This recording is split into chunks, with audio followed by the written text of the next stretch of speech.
Hey, no funny stuff with that boost pack. Got enough flight traffic as it is.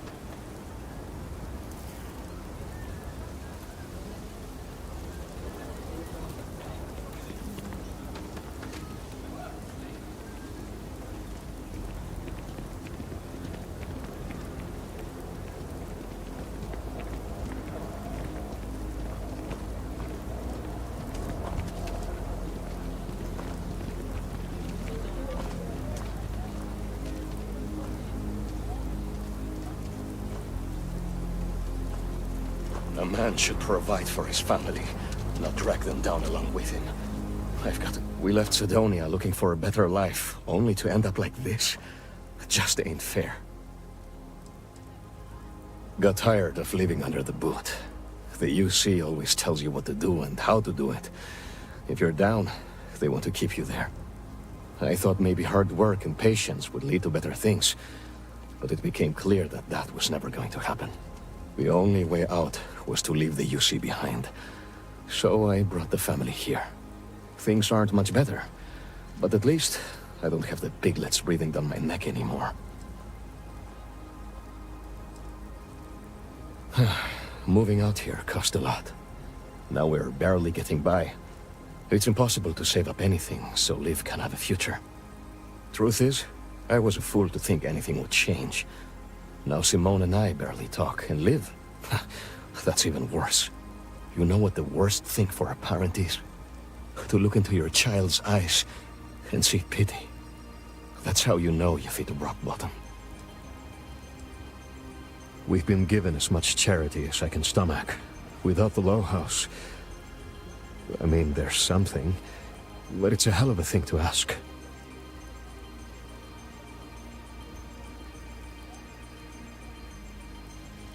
Remember? You asked. Simone, my wife, has got a cousin, Milena Exelrod.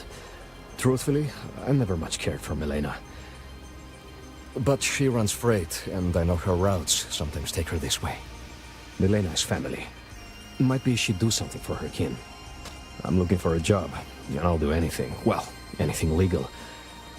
Milena's United Colonies, like us, and I know she's got problems of her own with Aquila City.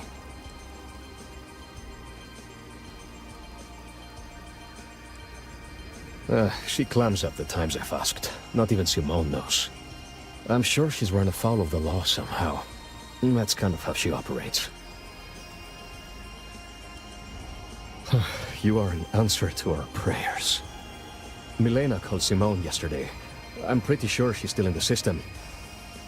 Just giving me any hope. It's a lot.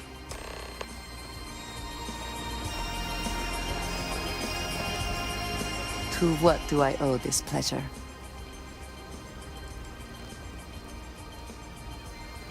You do not need to ask me if you may ask. You may just ask.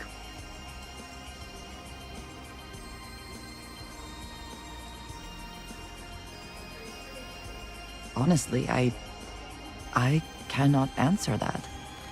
So many years have been driven by survival in intense circumstances. Leisure time it's been in short supply. And I suppose I have conditioned myself to not think about it much. I do enjoy combat training, though I suppose that is hardly the answer you are looking for. You have given me something to consider. Thank you for that.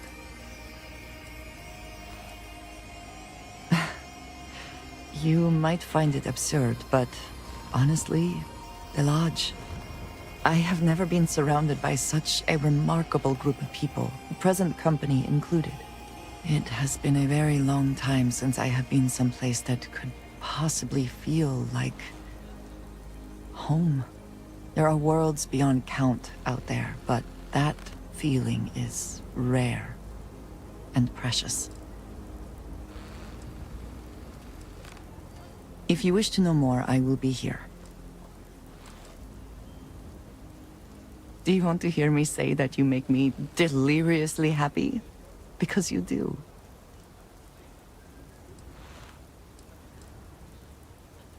Then I shall be sure and tell you more often, darling. Mom Every and Dad time I keep feel telling me queasy to asking go for out help, and play. I remember Liv. It's all We for don't her. yell at each other too much.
Didn't hear this from me.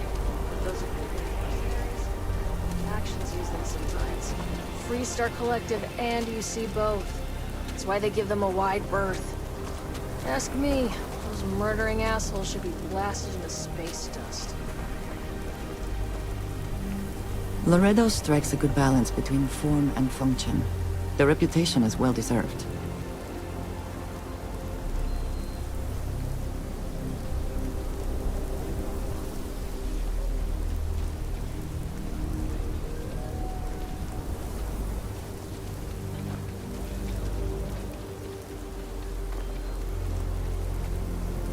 Aquila City's really the heart of Bethesda.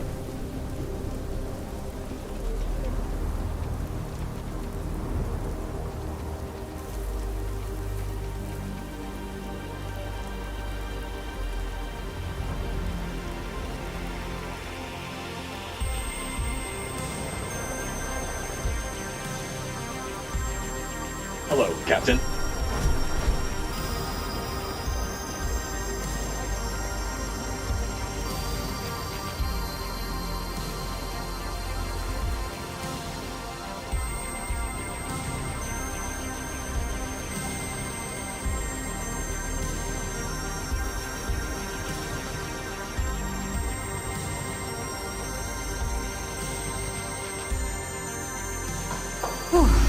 Always a satisfying moment to return to your ship.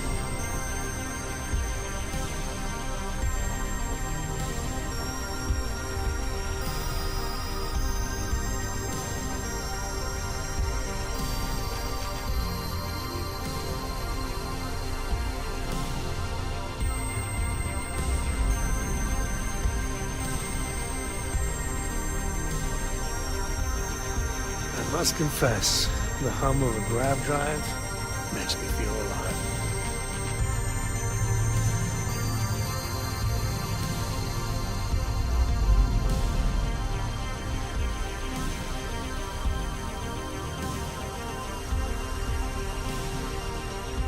Hi, how's it going?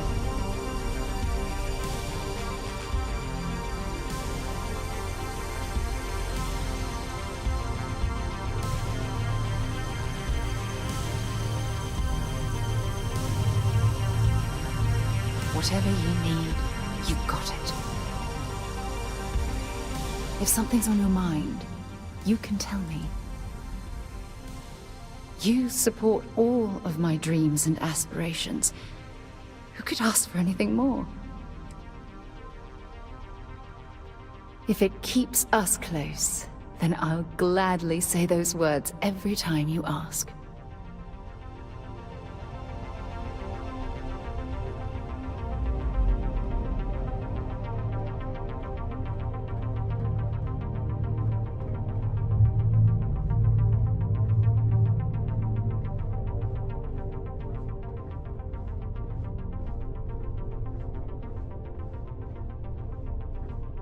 Hey, good to see you.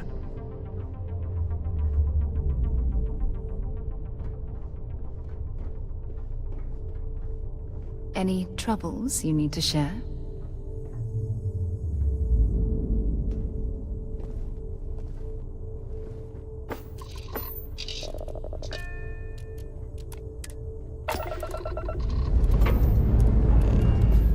Time to join the stars.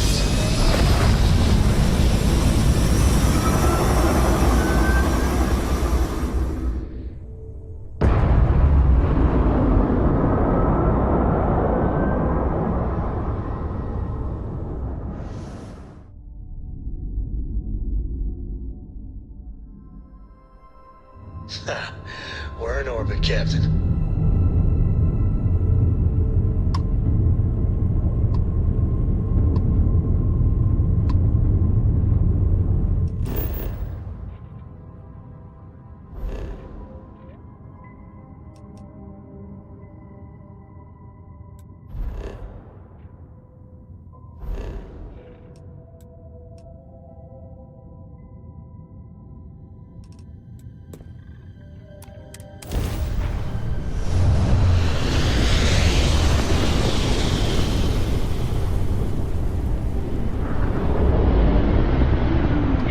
Target shields erect.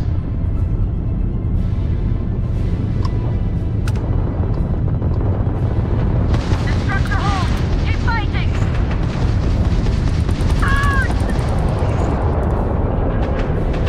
I don't need a grav drive to destroy you! We're taking fire! Grav drive out of commission. And the Varun are down. Thanks for the assist. Acknowledge. We weren't expecting so many Varun vessels. Most ships would have bugged out and left us with this mess. But you, total class act. Any way we can repay you?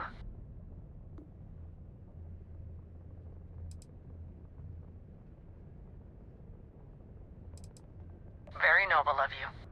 Can't stay here gabbing all day. Fly safe.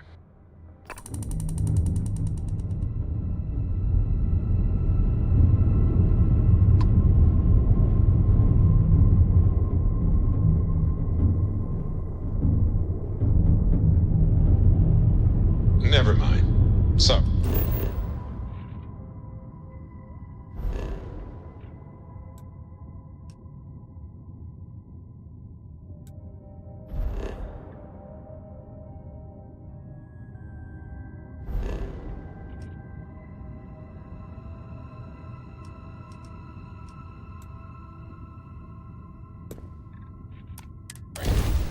thinking of something else.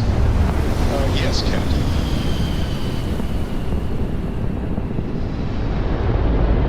Shield up!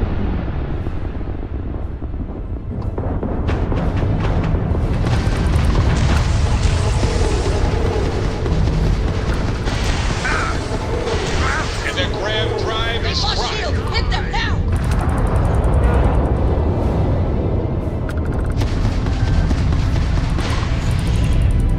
You're done!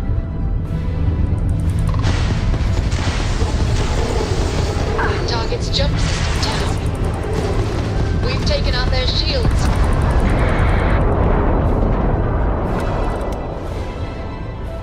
This one's mine!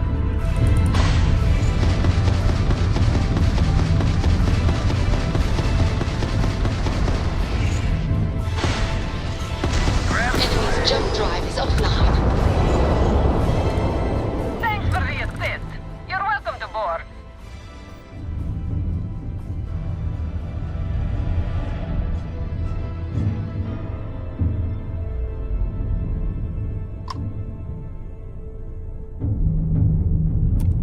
Thanks for the assist. You're welcome to board.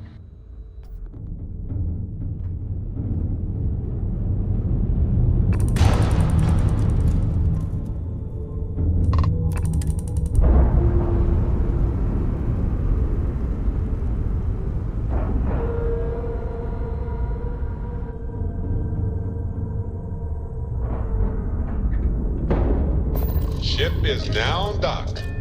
Perfect. even smudge the paint.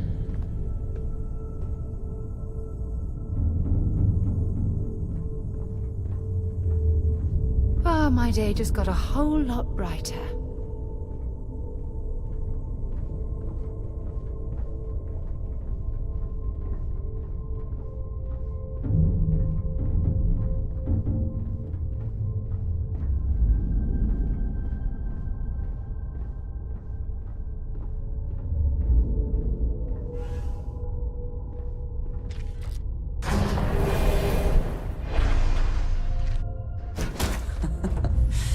Any adventure you can fly away from.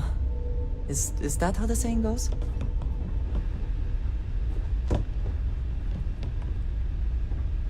Oh, if fighting the fleet doesn't get the juices flowing, you're doing it wrong. It's supposed to be safe around here, but Cheyenne has always been just a giant bastard to me. Unless you're a native. In which case, oh my god, I love what you've done with the place.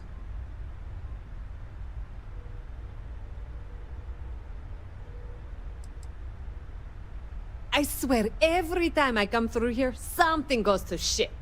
But it always calls me back.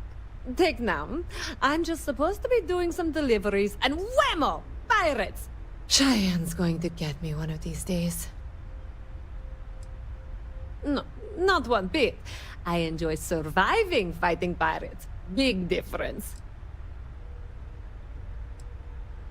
Ha! I knew it! I knew it! Simone should have told me. Her and Marco are so damned proud. I'd love to help them out.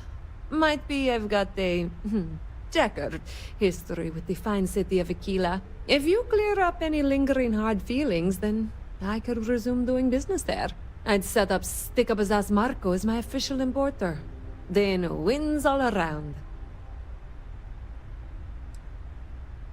I used to do cargo hauls for the mayor, and he got really upset that I might have been carrying more than I ought to. We had some words, maybe one fat lip, not mine, and now I'm persona non grata. Well, two paths I see. The trade authorities got a fixer named Tom Starrett. He might be able to facilitate things. Or Mayor Cartwright. God, that windbag. Well, if he'd take a sorry, that would work. Fat chance. Either way, I expect credits will be on the line.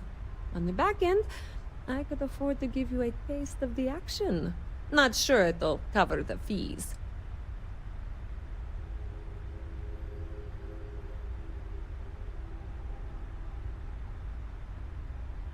You're brave. I mean, obviously, with all the pew-pew out there. Marco doesn't deserve you. But Simone, she's one of the good ones. You square things away. Just let Marco know.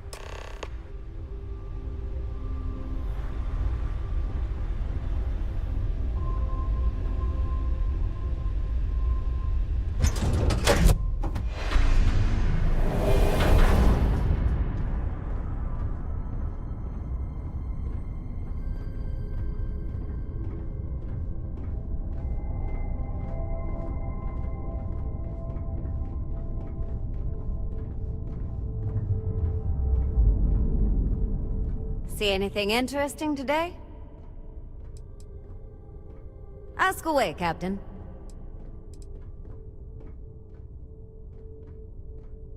What's on your mind?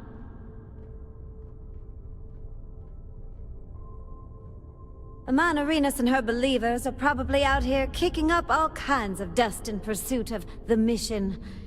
I'm grateful not to have any part in it. Good luck out there.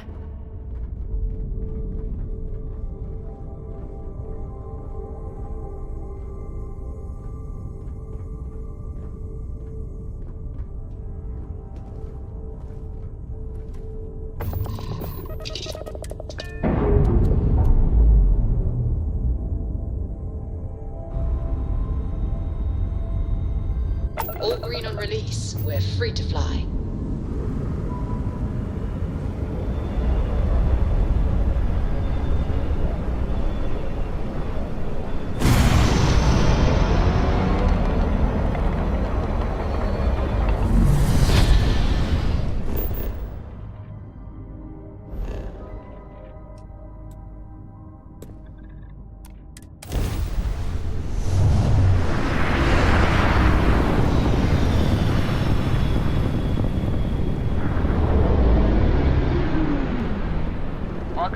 Star Collective.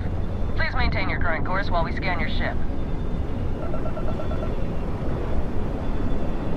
That's all we need.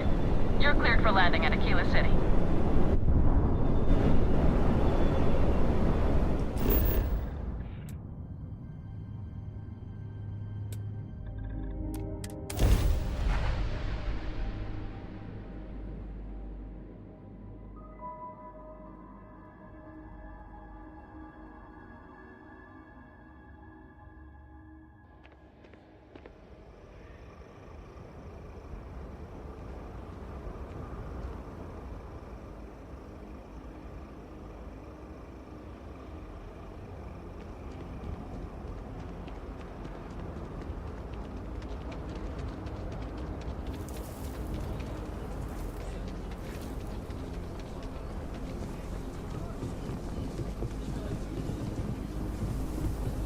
People joke, say those Varun zealots worship a snake.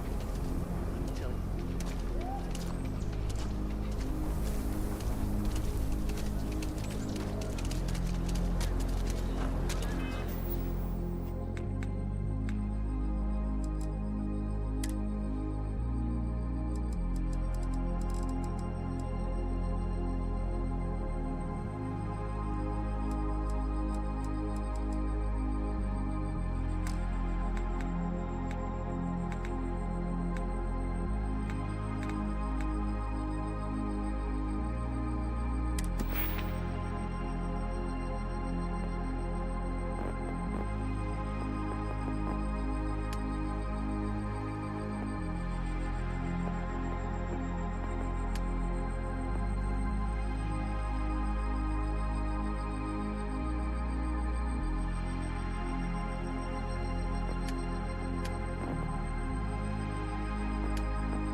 So how does that ship of yours fly exactly? Doesn't look like any engine I recognize.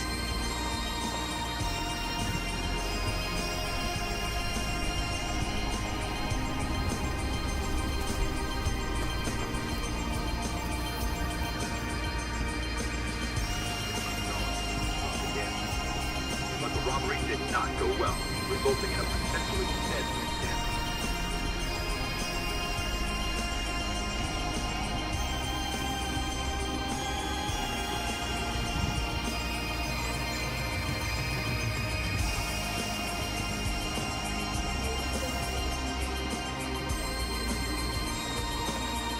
We should be on our guard if we venture outside the city.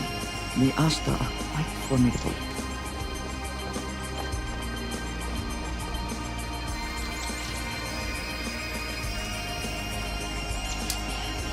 Hey, be careful not to point that thing at me.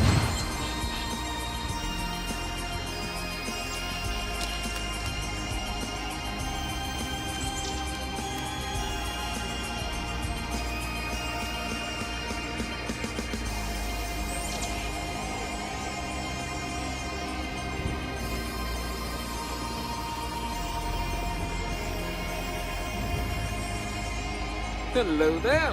So good to see you. Good to meet you, friend. Name's Elias Cartwright. I'm the mayor of Aquila City. Now, I've got a memory for faces, and I can't say I've seen yours around here before. I make it a point to introduce myself to everyone who passes through our fine city. As the founder himself once said, there's no substitute for a warm welcome and a friendly smile.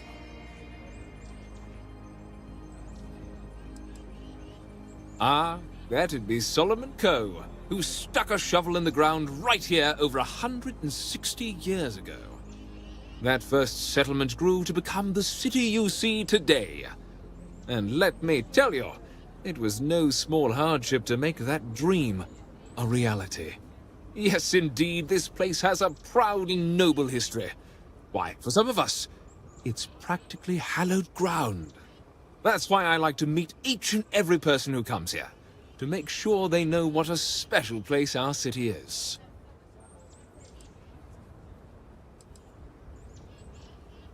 Well, I promise I won't take up too much of your time, but I do beg your indulgence for just a moment longer. I won't pry about what brought you here. That's all of your business and none of mine. However, I'd be more than happy to give you the scoop about the core and Midtown.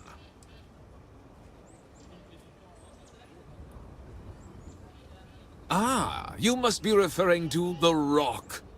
It's home to the largest and oldest cantina in town. That's also where the Council of Governors holds its occasional strategy meetings. As mayor of the city, I have a seat on the council. The Freestar Rangers are headquartered in the upper floors. They've got the best view of the city. I like to think that means they're always keeping an eye on the rest of us. I have to say, I sleep a little easier knowing the Marshal and his Rangers are up there protecting the Freestar Collective. You really are new around here, aren't you? Aquila's every bit as dangerous as it is beautiful. There are creatures out there that pose a mortal danger to anyone caught out in the open. Foremost among them is the Ashtar. They're quick, strong, clever, and damn good hunters. I'd tell you more, but you might not sleep so good. Thankfully, the wall keeps them out. Long as you stay on the right side of it, you've got nothing to worry about.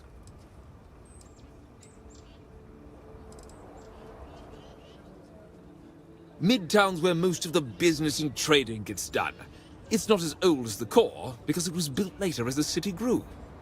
As the name might suggest, Wallside's the district that runs along the inside of the Great Wall that surrounds the city. It's mostly farmers and other laborers that live down there. They ain't got quite as much space, but it's cheaper, so it all works out. The core is the oldest district and represents the original settlement dating back to the days of Solomon Coe. The descendants of the original settlers still make their home there today.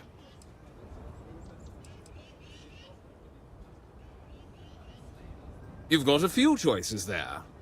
The cantina in the Rock is famed throughout the settled systems for serving the best brew that credits can buy. The hitching post ain't been open long, but most folks seem to like it. If you're looking for a quick drink before moving on, give it a try. Haggis is a bit of an acquired taste, you might say. Folks who prefer a venue that's a little more rough and tumble tend to feel at home there. Like I said, lots of options. Frank's just the latest owner of the old Hassanov Manor, and he's the worst, simply the worst. But it's been a problem since the Hassanov family ran out of heirs.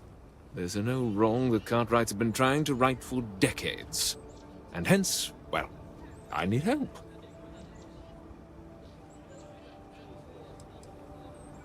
He's just another slick, rude, neon corporate hack, full of himself and just awful. I mean, the core is history itself. Cads like him don't belong here. Of course. The last Hassanov was Sahar. Sad tale there. By all accounts, when she lost her last grandchild around 40 years ago, well, it broke her. She packed up and just plain left the estate. Built some farm far from Aquila City and the protection of its walls.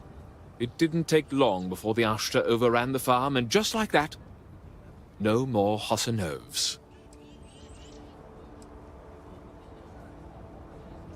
The Hassanovs were one of the early families that took to making a living in space. Very industrious, mainly miners. They settled planetside in the earliest days of Aquila City. They helped good old Solomon Coe a time or two. but they didn't fare well living in full gravity after a couple of generations in zero-G. Lots of health issues. Eventually, a string of just terrible luck left only lonely old Sahar Hassanov. Poor lady. And those that were healthy kept leaving Aquila. The call of the stars. Deadly as sin. My granddad warned her over and over it wasn't safe. So I need someone to go to the old Sahar farm, brave the Ashta, and see if she left a will. I swear I'll honor her wishes. Aquila owes her family that much. And if it happens to kick Mr. Big Shot out of the Corps, well, that'll be a bonus.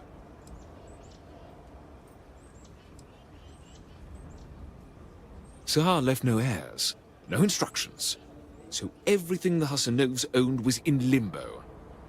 What happened to the estate? Well, you'd have to be a lawyer to make heads or tails of it. But eventually it wound up on the open market, so slick neon corporate shills could grace our community. If she named any heir, we could get the estate back where it belongs. See things made right. Sahar's farm is elsewhere on the planet. If you can't handle Ashta, please just don't go. I don't want this whole sordid story to have more tragedy. Be careful, and look out for yourself.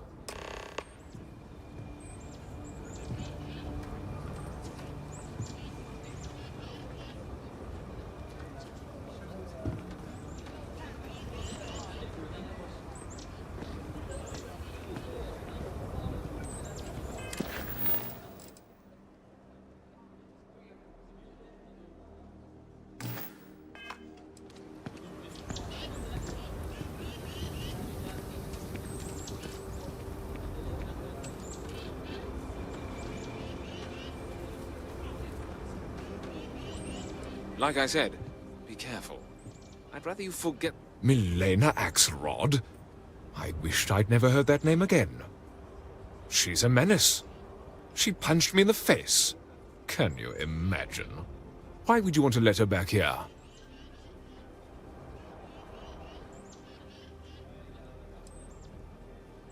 Yes. Maybe. I don't know. I mean, she ran cargo for me for years. I even considered her a friend. But she stabbed me in the back. Well, not literally. But I swore to keep her banned for life. What? Oh, that's terrible. Listen, I feel for the Jansons. If it was just the fisticuffs, I could look the other way. But we caught her smuggling red-handed. She's been blacklisted for good reason. But, legally, if you pay off a bounty, I can't stop her from coming back. But we'll be watching her.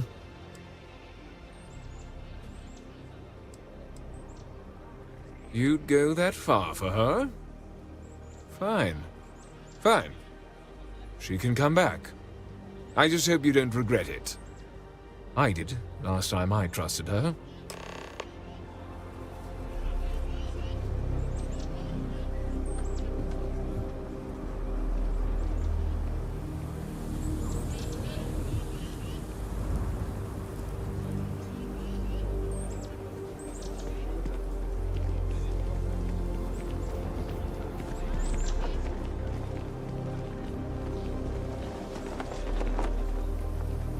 So lot 37. The building there needs work, but it could make work there.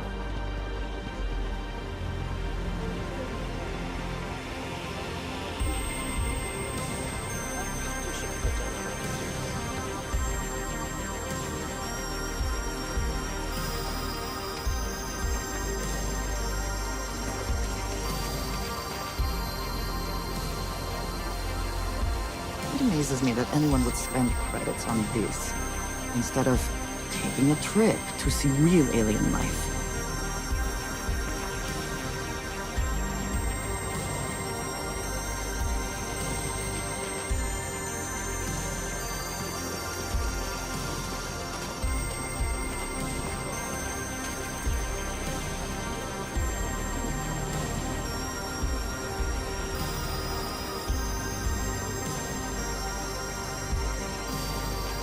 Milena contacted me. She's making me her official importer. I'm not sure how much it pays, but I'll take it. You have no idea what you've done.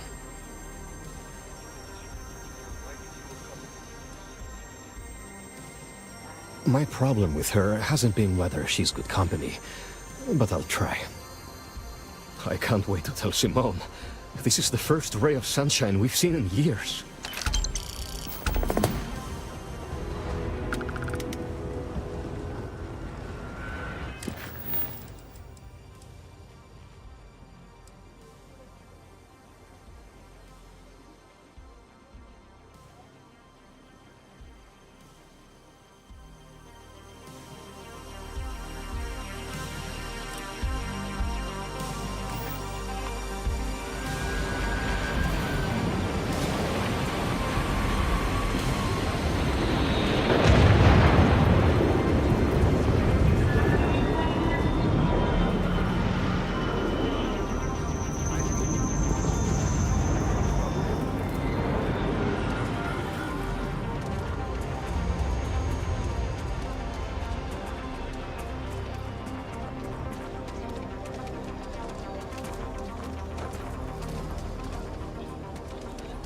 Don't you worry, those walls are solid.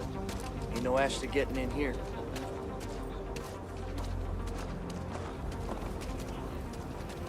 Over there. Tourist? I give him 3 minutes before the smell chases him out. Oh, it's genuine stretch in the nostrils there. I'm supposed to sign a warning or something. As long as they stay clear of that. We're gonna celebrate 10 years together. Wow. To be honest, I can't believe it's already been that long. Time really flies.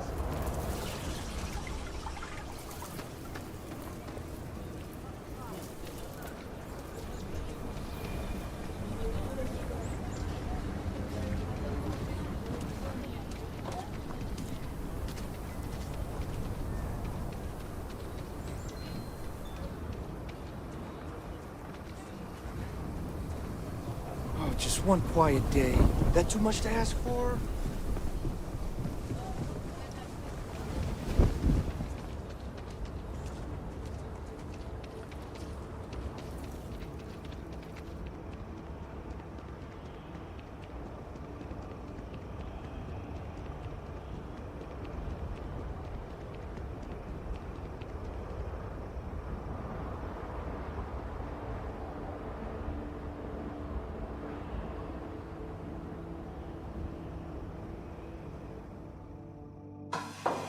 And the interior of this ship comforting.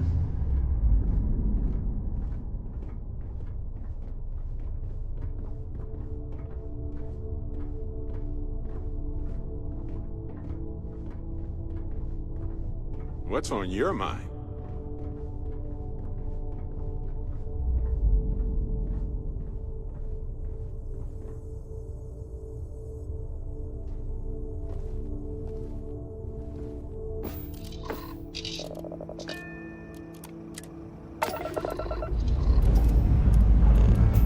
We're clear for takeoff, Captain.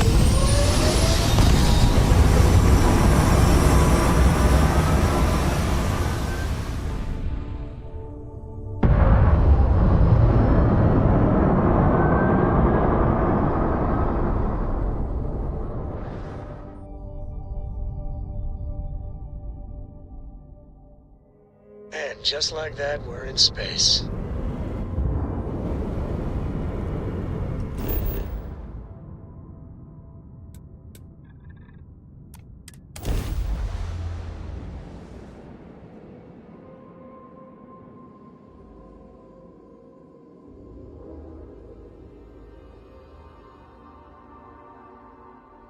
Landing gear.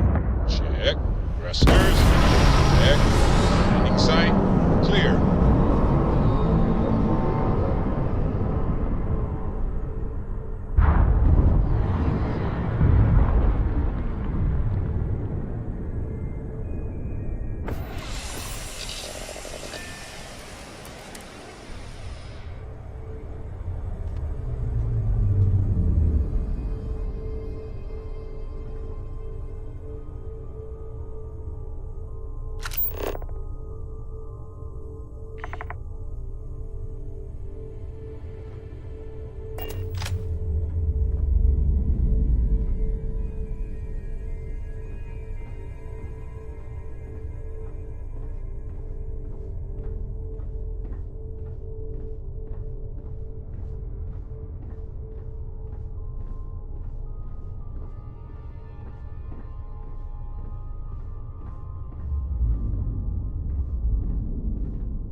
How can I be of service, Captain?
What does your scanner reveal?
Come then. Meet your death.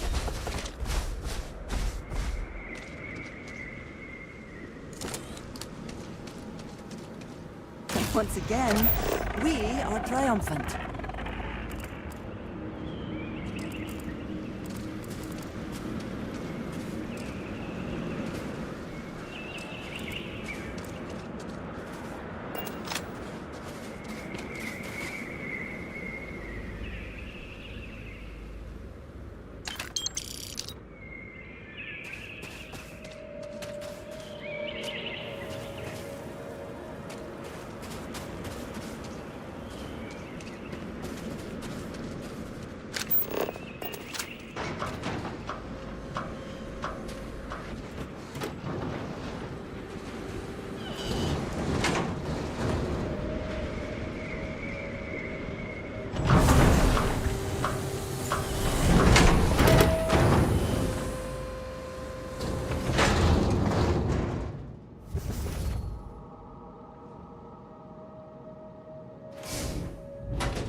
Do you see anything useful?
Oh, what's shaking, Bacon?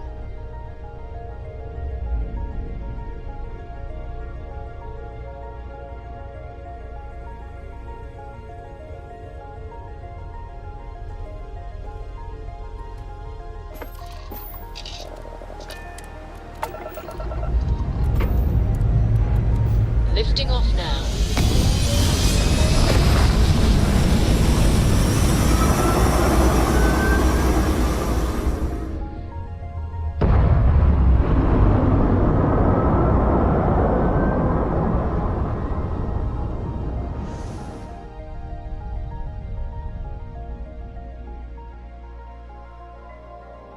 Stable orbit achieved. You can stay here.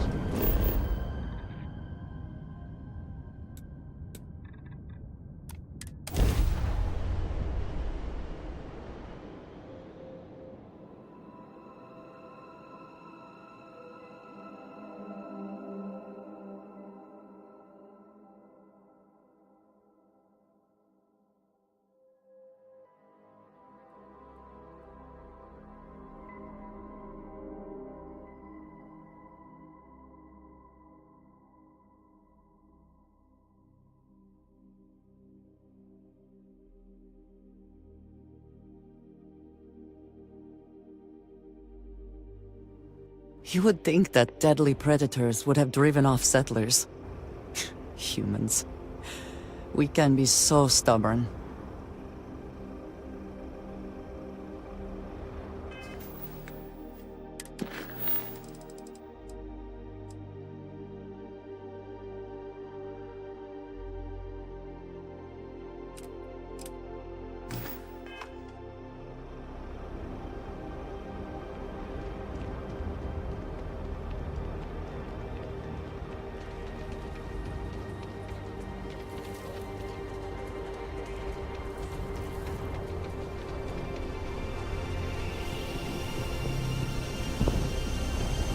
Aquila City is always hopping.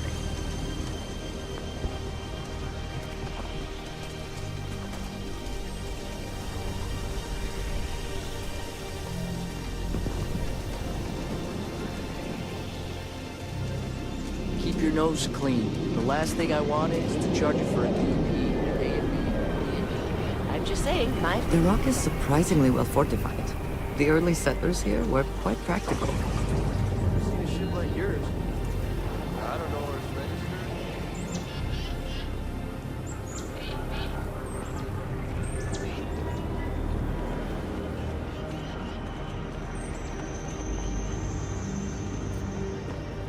I used to be an actuary. Now look at me.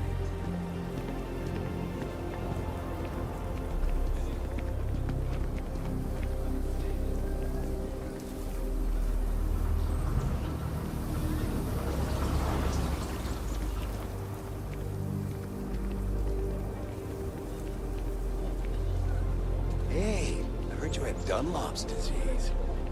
Huh? What? No, I don't have Dunlop's disease. What is that? Your belly done lop over your belt.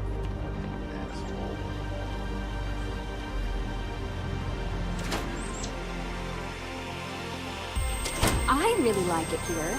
I just wish the people in the city were a little nicer.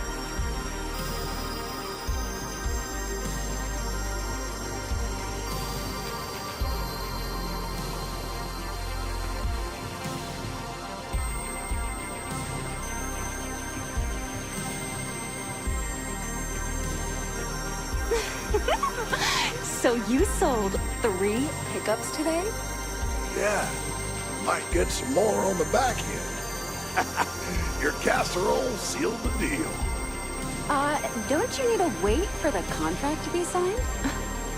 This ain't the UC. We shook hands and the deal's done. Should have the contract signed tomorrow. My cousin works for Deimos, and he says the approval process for a big deal can take months. That's life under the boot for you. Business keeps going this good, it'll make dealing with these pretentious corn jerks worth it. Aquila City has to be the worst port in the settled systems. Aquila City is lucky that Hope Tech still deals with them after the reception I've gotten. I come here offering business, employment opportunities, and they practically spit in my face.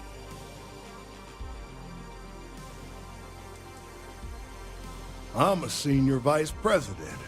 Cut my teeth with mineral acquisitions for some of the pricier things we need for the ships. I was really looking forward to having my own region to manage. But now...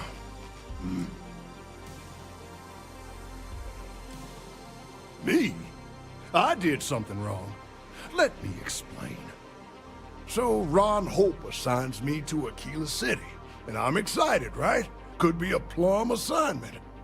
But I need a place to sleep here, so I bought some prime real estate for me and my girl. And damn it, you'd think I plowed through a sacred burial site. Listen, I'm not the one selling some priceless historical manor. That's not on me.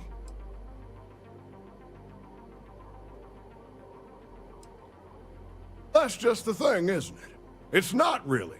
All the manors on the core were built by the founders. But this isn't some sort of sacred ground, right? It's just housing. And the owners before, some nobody third-tier family. But it's the core. Ha! Like I care. And give them the satisfaction? Ha! Never. Thanks for hearing me out. Hope you have a better day than I've had.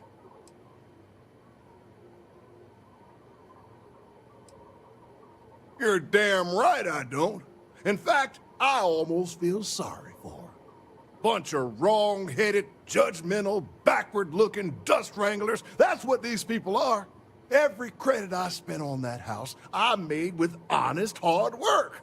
I come here to make my way, and this is how they treat me. I can tell they're all hoping I sell and move out, but the hell with that. I'm gonna stay here and stick it to them all. Make them suffer. I committed the great sin of buying a house. The fact it was in the core is apparently grounds for me to face a firing squad, based on the looks I've been getting. Everyone seems to think the core is some kind of sacred ground, only fit for worthy descendants of the city founders to live in. Well, real estate is real estate. I don't give a damn where it is. The place was for sale, and I bought it. I didn't cheat or do anything wrong. If people don't like it that an outsider bought one of their ancient family residences, then it's their problem and not mine. Oh, the who? Wait. Hassanov. You mean the family that owned this manor? Oh, hell.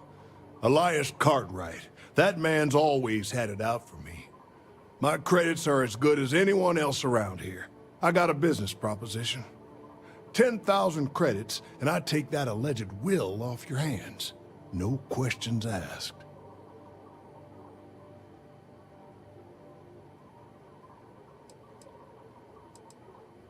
Suit yourself. But there's no way Elias Cartwright or any of those other core snobs will offer you anything close.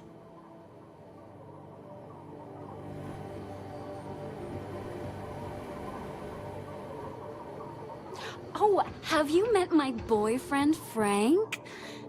If he seems rude, it's only because the people around here treat him badly. I'll take Aggies over the Rock any day. Who wants to get drunk when there's rangers all around?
I wish my granddad was still with us. What happened to the Hassanovs never sat right with him. Old Sahar was so sad near the end. But her lawyer would have surely made her draft a will. You got it! That's wonderful! But Blake Aldwell... Let me think back. There was a Blake. Might be we can track him or any surviving kin down. I'll get my lawyer on this. Frank Langston's in for a rude surprise. And we can maybe see a Hassanov return back to the core.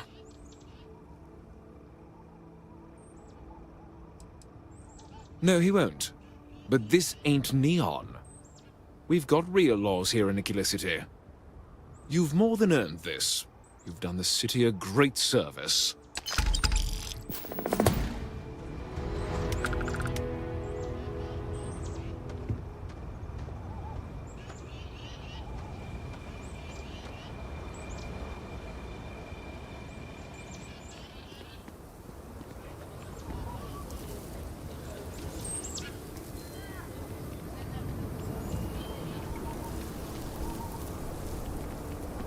Never ever go outside the city walls after sundown.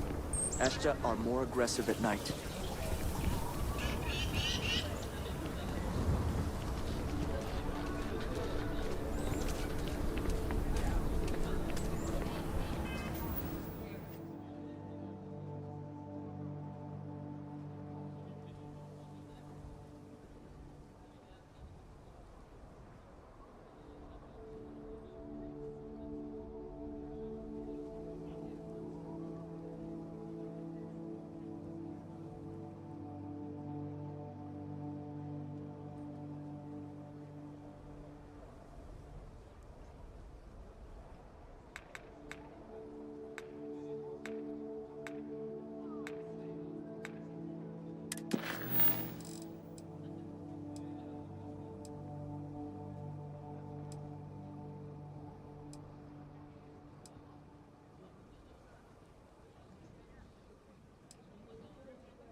I know your type. A free-wheeling space ace. Must be nice.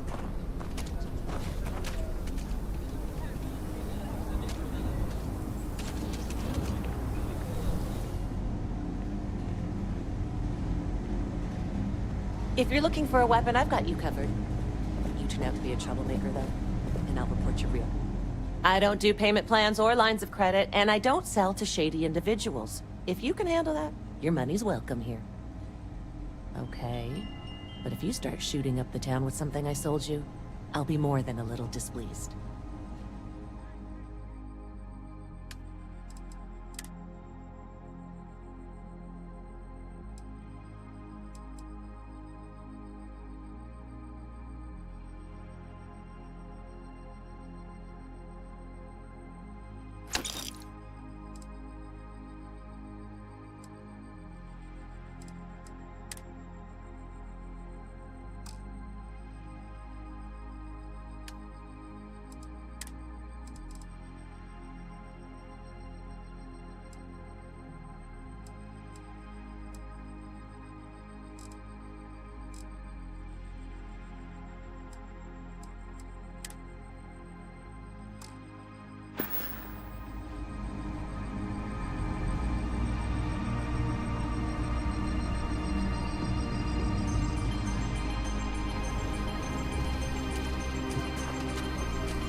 Whoa! Now that is a ship! Sure, have at it.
Services tech is in the hut up at the front. If you need.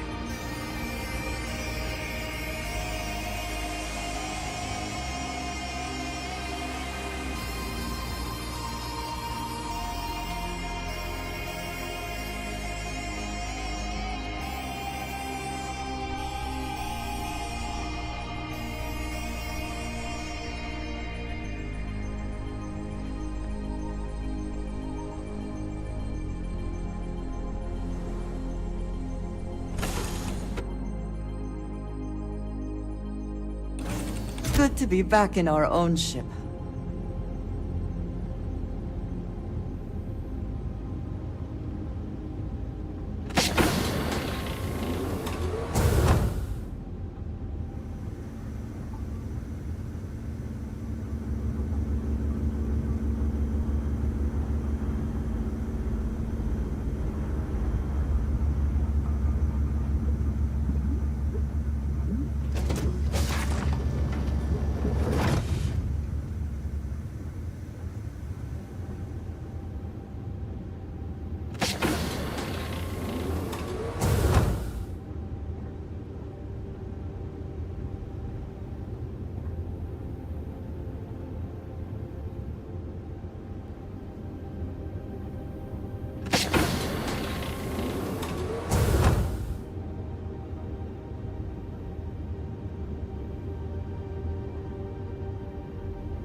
adventure starts.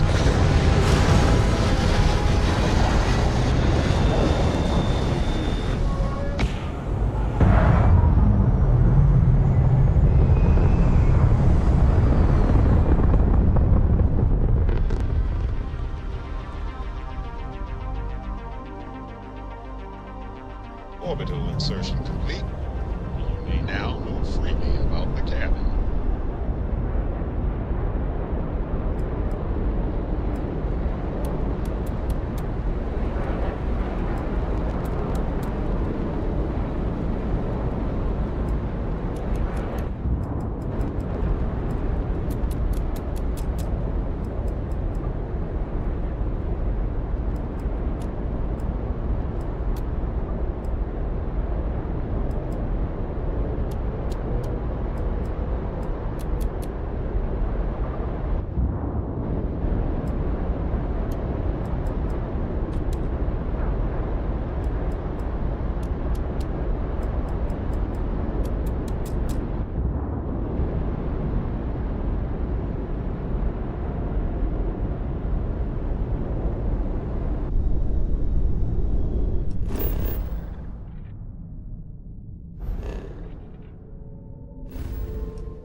I have never quite been able to think of New Atlantis as home. Though I suppose I should.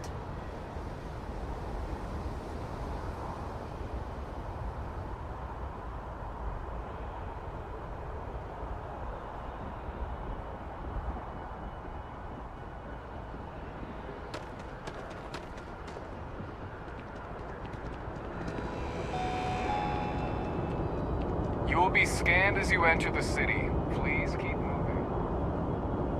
Okay, no bounty.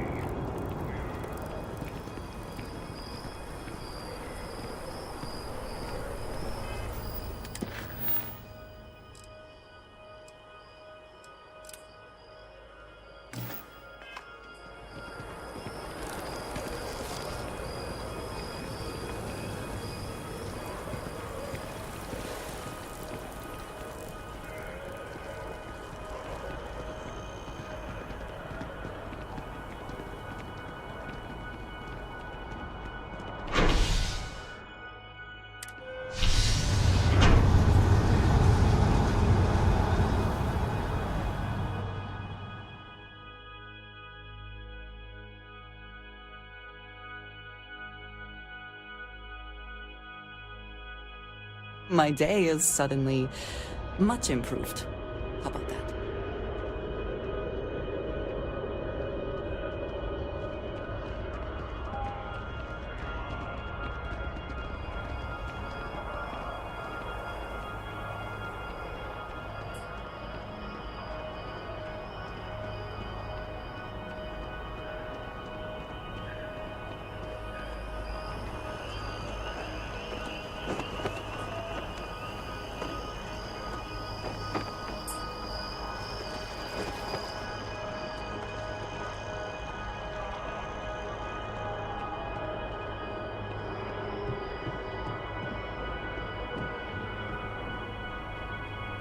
If we can avoid entering that building, I would prefer it. Let us just say I am allergic to bureaucracy.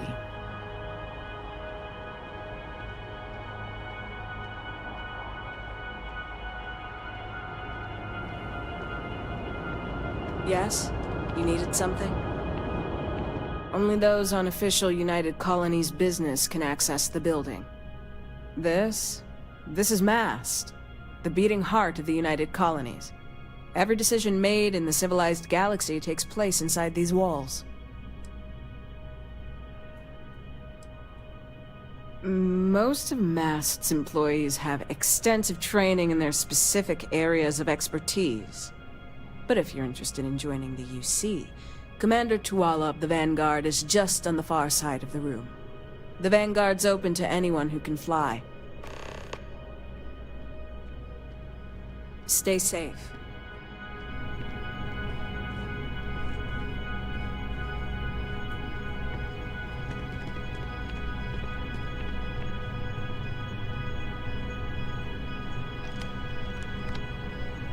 What do we got here? Another applicant to the UC Vanguard? Interested in doing some good for the people of the United Colonies, all while earning your citizenship and credits to boot?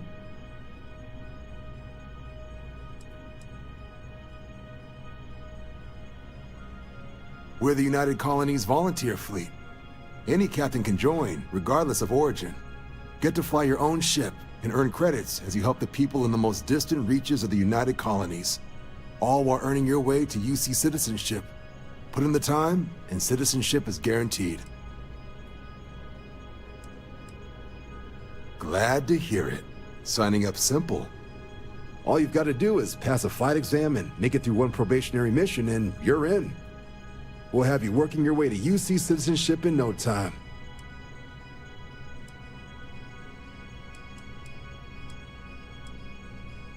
Vanguard work is as needed. When we've got jobs, we'll make them available to you. But the work itself, well, it runs the gamut. Sometimes you might be hunting down hostile ships on behalf of the UC Navy, or you might be called up to help the Science Division clean up some invasive species.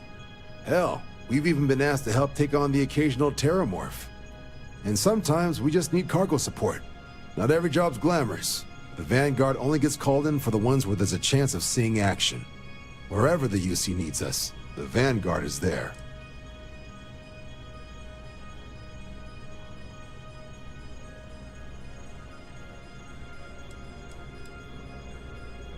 Well, all right. Take the elevator down to the Vanguard Orientation Hall. You can get started at any of the registration terminals. The system will walk you through the rest.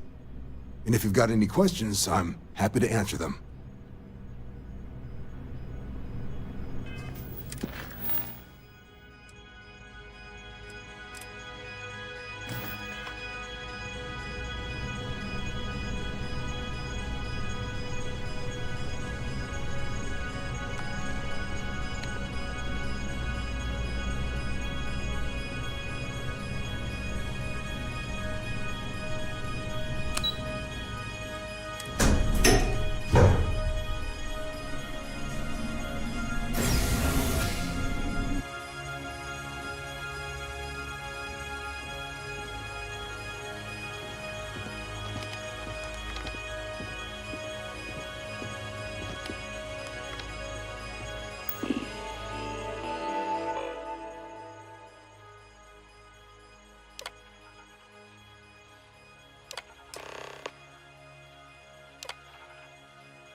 Registration accepted. You may now proceed through the historical displays in the orientation hall, or continue on to the examination.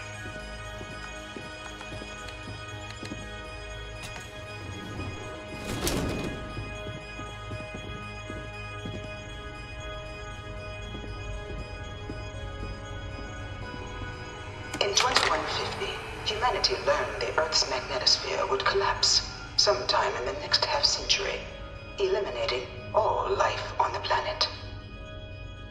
Decisive action was required, but the secure transport of an entire civilization would demand a new kind of cooperation, a new kind of courage, and a new kind of union.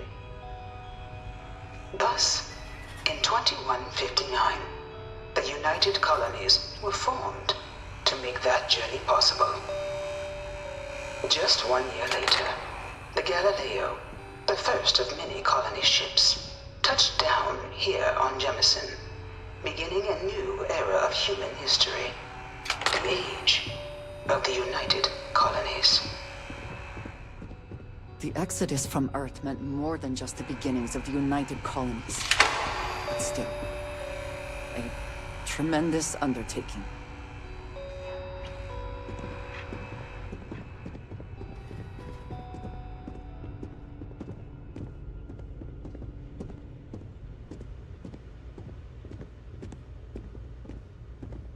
From their foundation, the United Colonies strove to provide all their citizens with opportunity, security, and peace.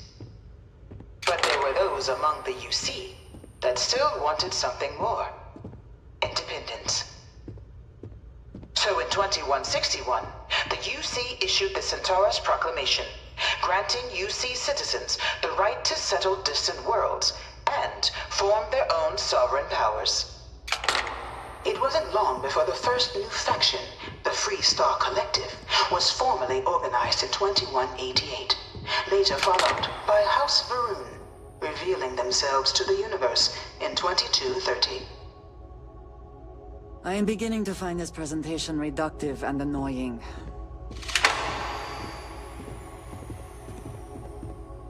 It was only in 2230 that the faction known as House Varun first made contact with the rest of the settled systems. Founded by the passengers of a colony ship that had left New Atlantis and disappeared 4 decades earlier, House Varun was a faction unlike any other. A theocracy dedicated wholly to the beliefs of its isolationist founder, Janan Varun. House Varun initially made overtures of peace towards the rest of the settled systems.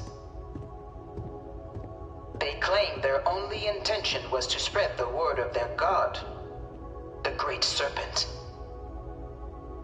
But none could have guessed that this worship might take the form of a bloody war, the Serpent's Crusade.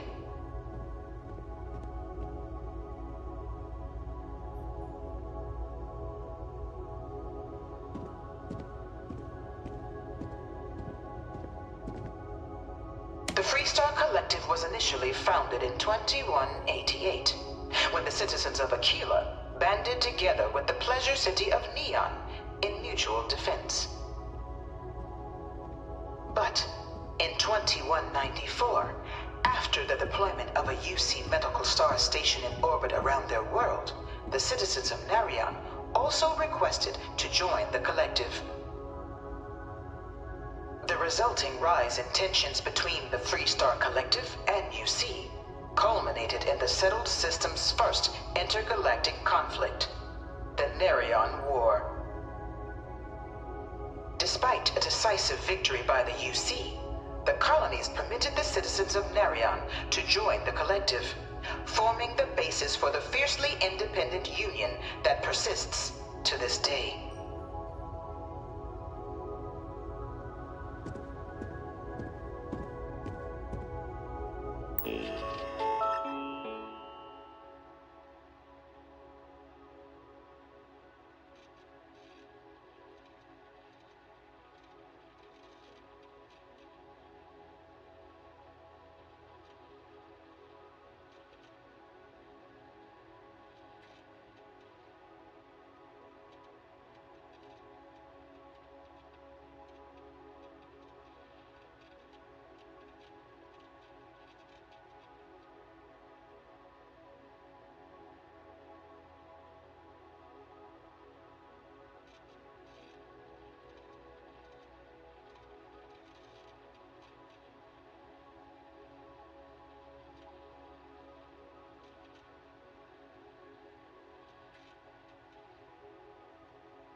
2240, House Varun forces declared all-out war on the rest of human civilization, initiating the Serpent's Crusade.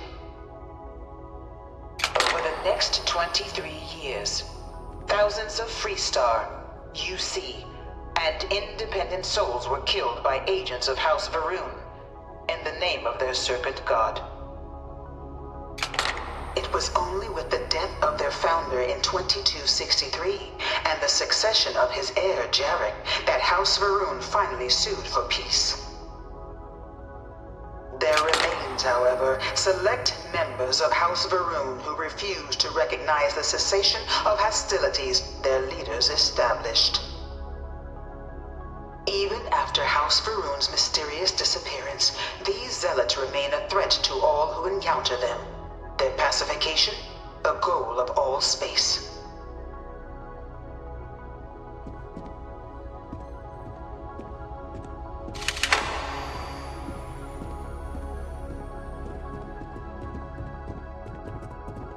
Of the many conflicts between the galaxy's factions, none was more brutal than the recent colony war between the UC and the Freestar Collective.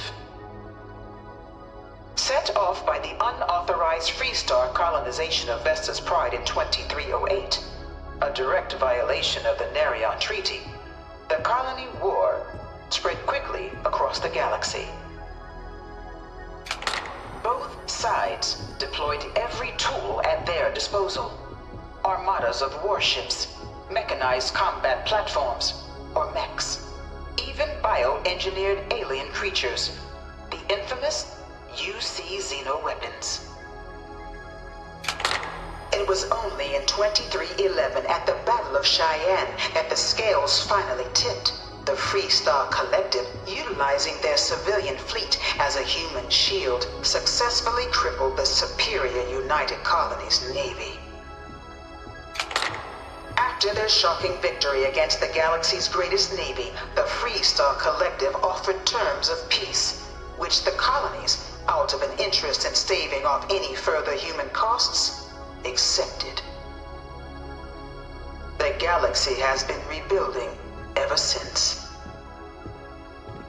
I suspect many in the Freestar Collective would take issue with the way the colony war is represented here. Few settled worlds were left untouched by the colony war. But nowhere could the viciousness of modern warfare be seen more clearly than on the Freestar planet of Nira. Initially occupied by invading United Colonies forces as a forward operating position, repeated attempts to take and retake the planet by collective forces led only to devastation. Swaths of the world were transformed into scorched husks, a nightmarish testament to the depths of human ingenuity and human cruelty. And today, Nira remains a continuing reminder to the horrors of unfettered war.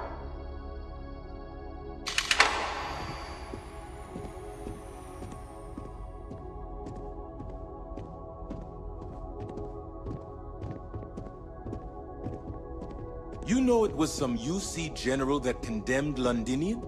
Gave it over to these things. One of these murals said he was executed after the war. Might have gotten off too lightly.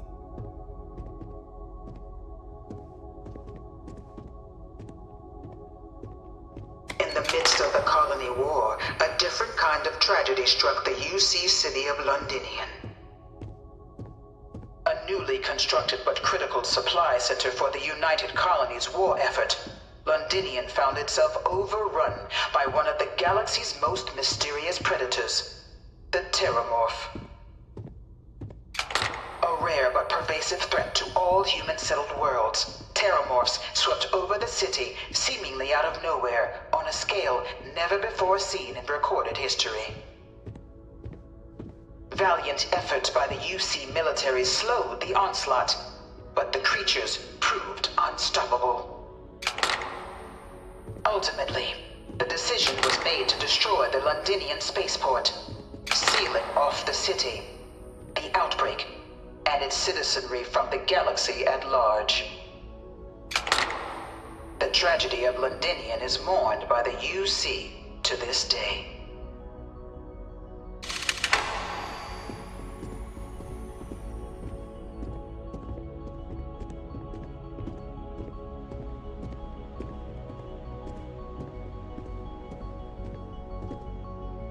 After the devastation wrought by the Colony War, the UC and the Freestar Collective came together to ratify a treaty that became known as the Armistice.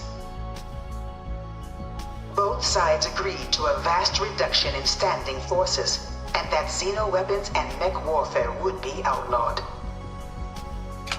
All related research was sealed away, accessible only in cases of dire emergency. But the Collective had another demand, that the active commanders of the UC military stand trial for their actions. The United Colonies, in the interest of peace and galactic security, agreed. In 2311, 3 United Colonies senior officers were found guilty. Commander Henry Durant, General Indira Rastogi, and Fleet Admiral Francois Sanon, known better as Ve Victus. All were sentenced to death for their actions, bringing the colony war to a close and returning peace to the galaxy at long last. After everything, it is almost impossible to believe that the armistice happened. I admit I am glad it did. The settled systems have benefited.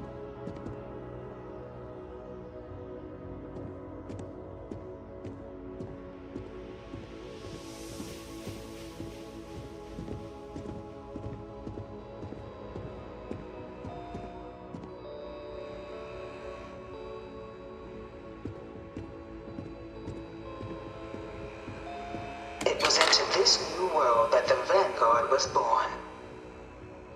An official branch of the UC Navy, the Vanguard is the United Colonies Volunteer Fleet, serving a myriad of security, logistical, and reconnaissance roles. And after a sufficient length of service, UC citizenship is guaranteed to every Vanguard member. Open to all captains, regardless of origin, the Vanguard is leading the charge to protect and support the citizens of the United Colonies, wherever in the galaxy they may be.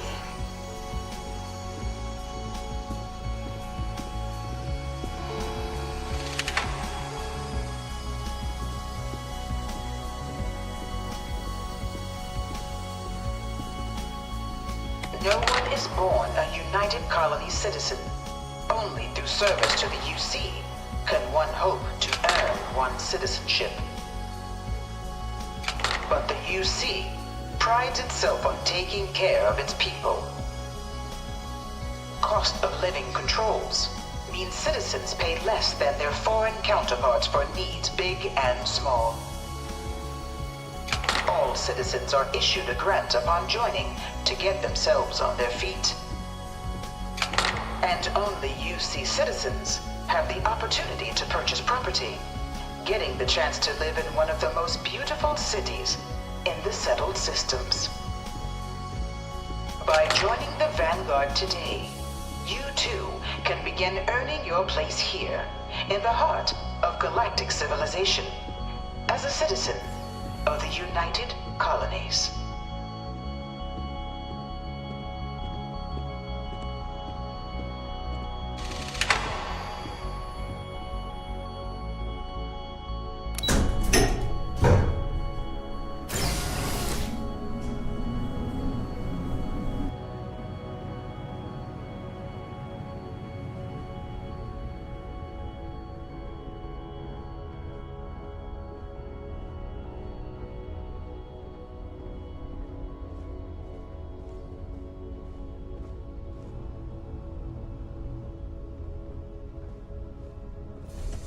Welcome, applicant, to the piloting simulation chamber. Please enter the designated simulation pod to initiate your exam.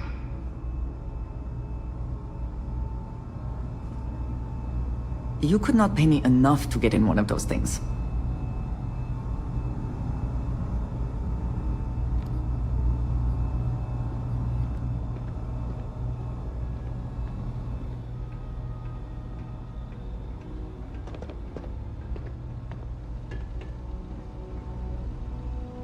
Ah, you must be our new applicant. I'm Proctor Samuelson. The simulator's already been prepped. You can head in whenever you're ready. The simulator is designed to be a near-perfect replica of a Class B Deimos hoplite, the United Colony's standard destroyer model. It's been tuned to provide a challenging but fair fight against the enemy squadrons you'll encounter inside. While I can't answer that question directly, I will say this. Due to the solitary nature of our work, resourcefulness is a critical tool in any Vanguard pilot's repertoire. You're permitted, even encouraged, to use whatever tool you're able to find in there. Of course, you'll be running through a high-realism combat flight simulation, engineered by members of the UC science staff, right here in Mast. Your task is to defeat at least 3 tiers of simulated opponents. Accomplish that and you pass the exam, and can then proceed on to your probationary mission. However, if you defeat more than 3 tiers of enemies, your required enlistment time for citizenship will be reduced, and your enlistment bonus increased. But you're welcome to try as many times as you like before returning to Commander Tuala to proceed on to the next step in your application process. We'll only keep the highest score you manage to achieve in there. Good hunting.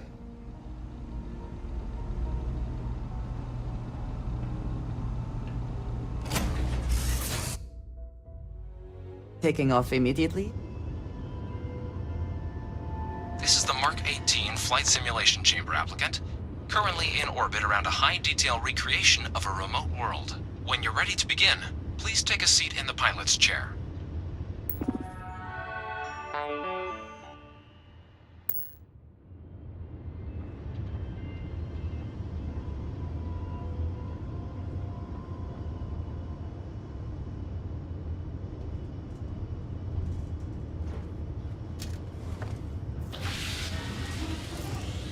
Exam is simple.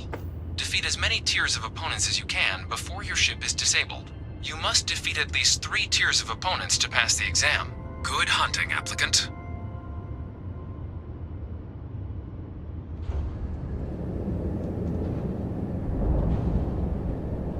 New targets active.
Targets active.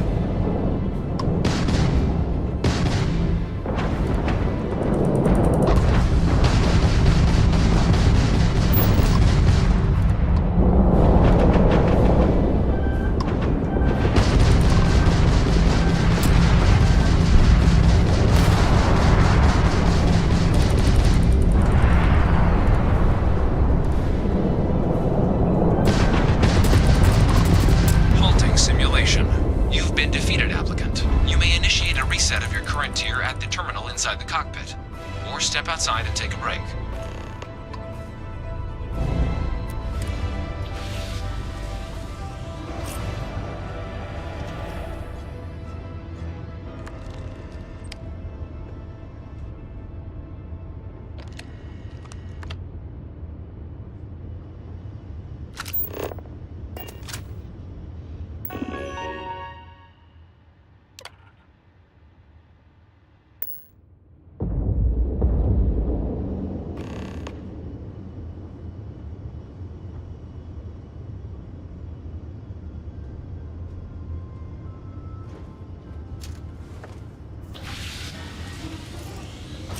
Simulation reset. Prepare for your first opponent.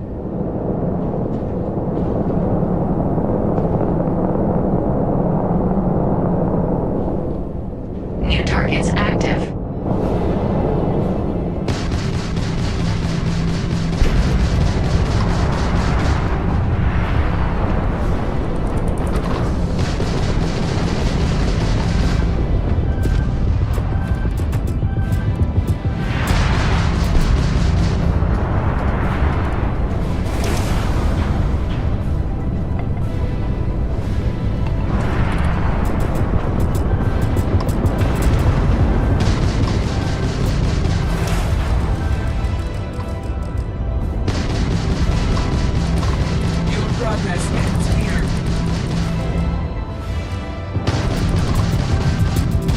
Halting simulation.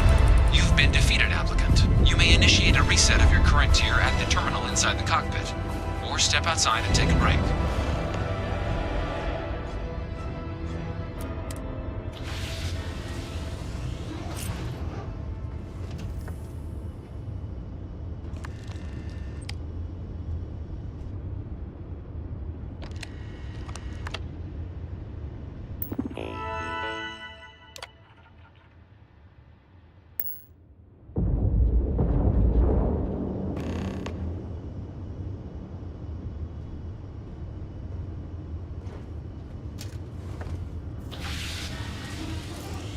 Simulation reset. Prepare for your first opponent.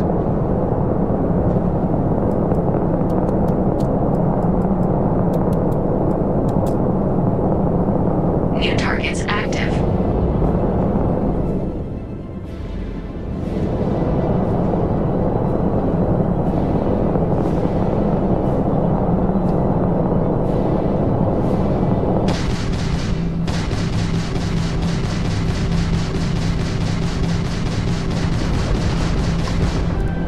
Is this your first time flying?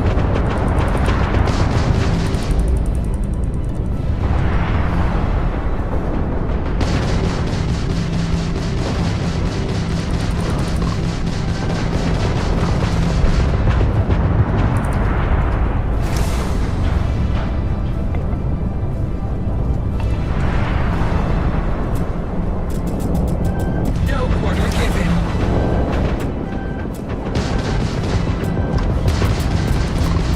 Halting simulation. You've been defeated, applicant. You may initiate a reset of your current tier at the terminal inside the cockpit, or step outside and take a break. If you wish to take a break, you may exit the simulation through the ship's hatch.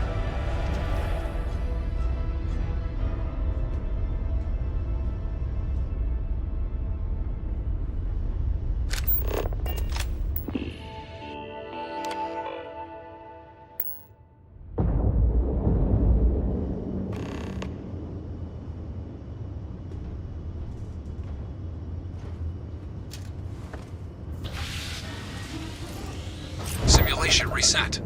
Prepare for your first opponent.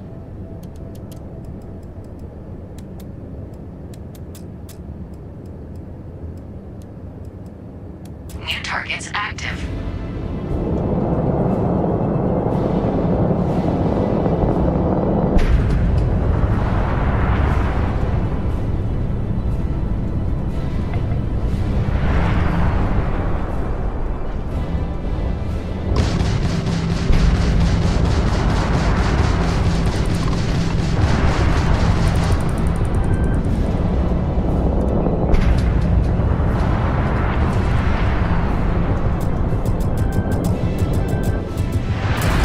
Halting simulation. You've been defeated, applicant. You may initiate a reset of your current tier at the terminal inside the cockpit, or step outside and take a break.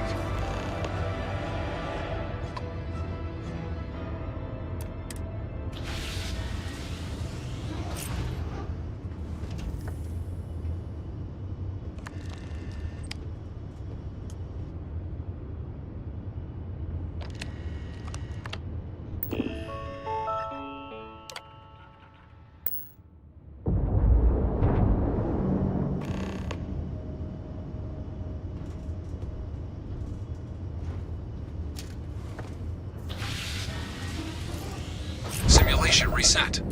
Prepare for your first opponent.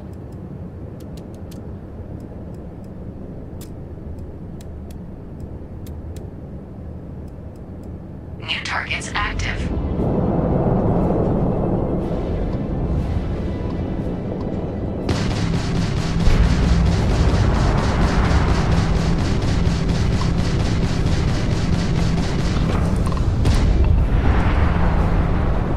We are not impressed.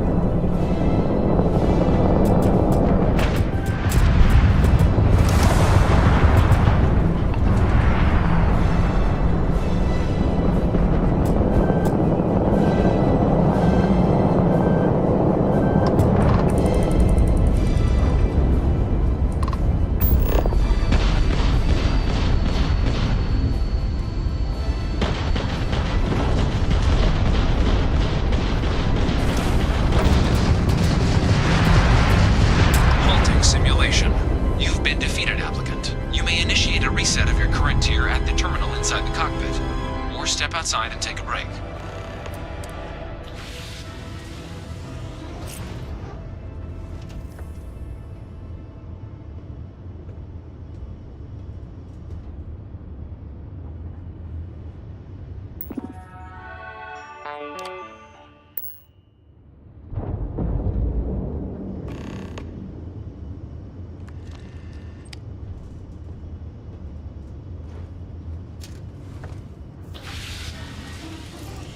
Simulation reset. Prepare for your first opponent.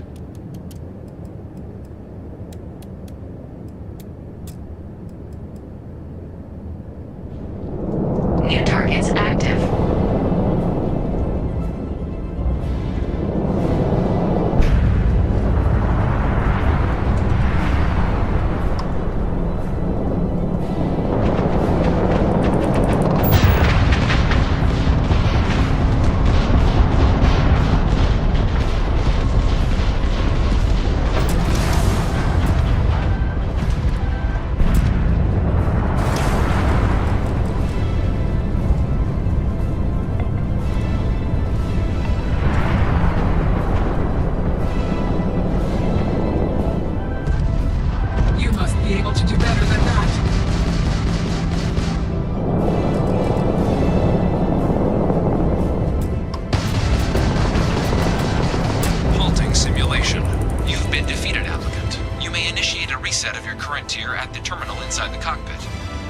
Outside and take a break.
simulation reset. Prepare for your first opponent.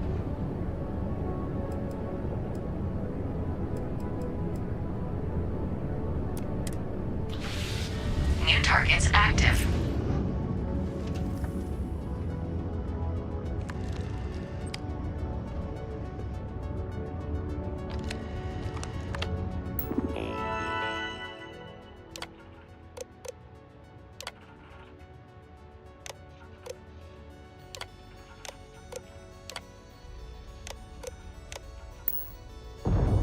Shield upgrade active. Damage upgrade active. New ally active.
Congratulations, applicant.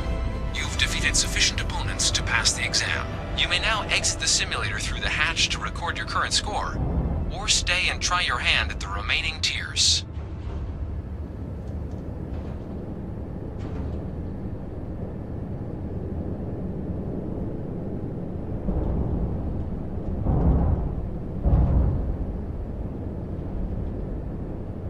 Resuming the examination. New targets active.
To log your results, or restart the exam from the simulation's control terminal.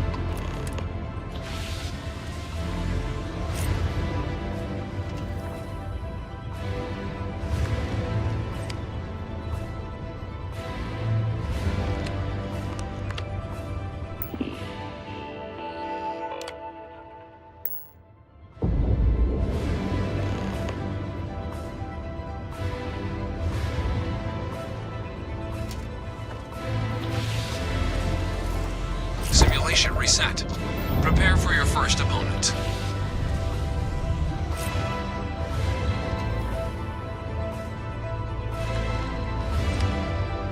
New targets active.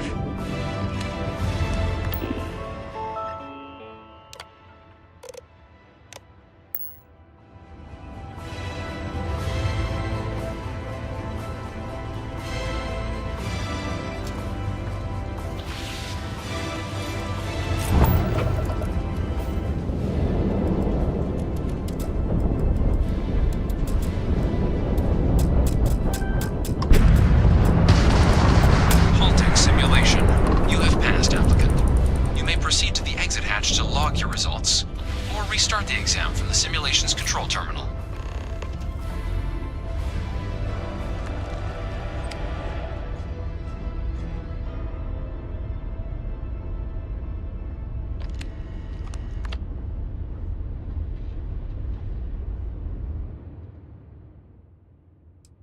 Shut it down.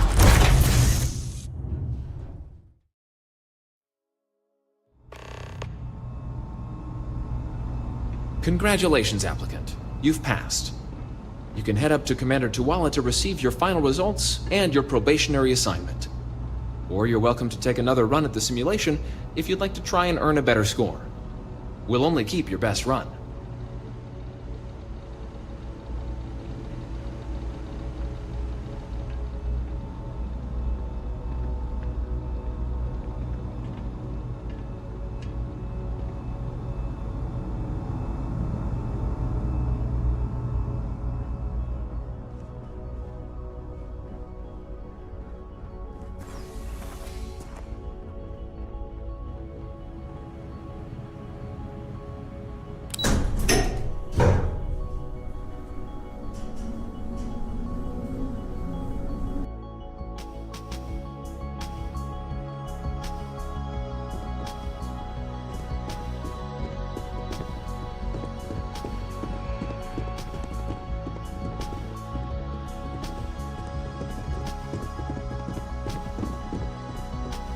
No one knows how they move between planets. I wonder if we can grab Joker.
look who's back. Everything go all right with the exam? Or did you have some questions you needed answered first?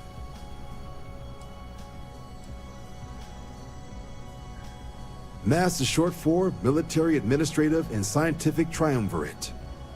From here, the three co-equal divisions of the UC government work together to advance the cause of the colonies.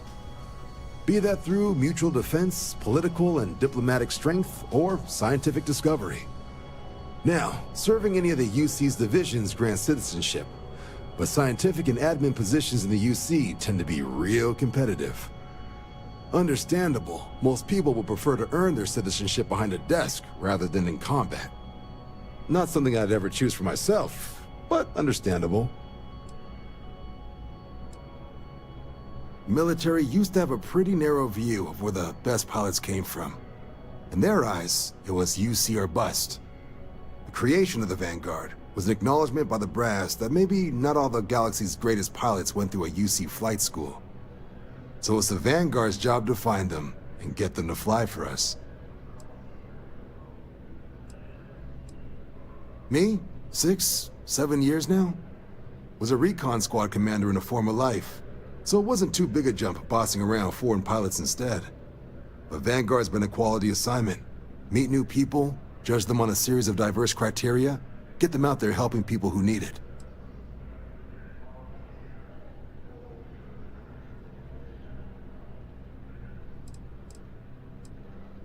Ah, so these are your numbers that just came through then.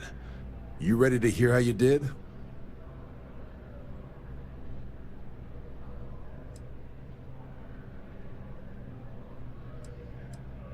I like the fire, applicant. Let's get into it. So, looking at the data? Hit every mural in the orientation hall, huh? A test of preparation and thoroughness. Two traits the Vanguard values highly. Your physiological results are... that's odd. System couldn't get a read on you. You get your kicks flying too close to stars? Because you're putting out some interesting radiation. Don't worry though, it's not going to affect your score, it's just, different is all. But, where were we? Oh, you found the debug system in the simulator. Nicely done. Curiosity and resourcefulness are skills our recruits need. Now, how'd you do against your foes? All right, clear tier 3. We try to set a high bar, so that's no small feat. Nice work. If I had any reservations about flying with you, they are now gone. Well done. So then, looking at your results as a whole, and factoring in that you managed to utilize all the tools at your disposal, once you've successfully completed your probationary mission, you could have your UC citizenship after only 8 years service. Vanguard likes people who think outside the box. Even authorized me to offer you a small signing bonus. So, sounds to me like we've got Vanguard material on our hands. If you're interested, we could bring you on as a provisional member today. Get you the credits you've earned, then send you out on your probationary mission. First though, all UC service people, provisional or otherwise, are required to swear an oath. So, you want to make this official? Commit yourself to the cause of the colonies? Fantastic. Then just follow me. I was just thinking about you.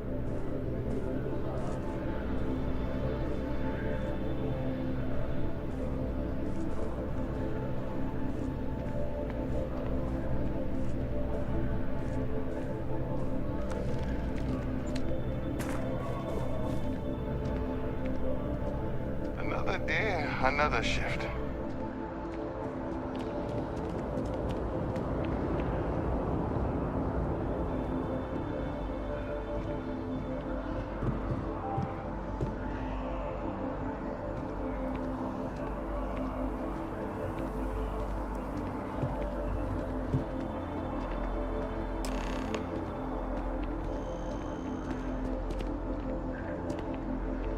Wouldn't be right doing this where we couldn't see the skies.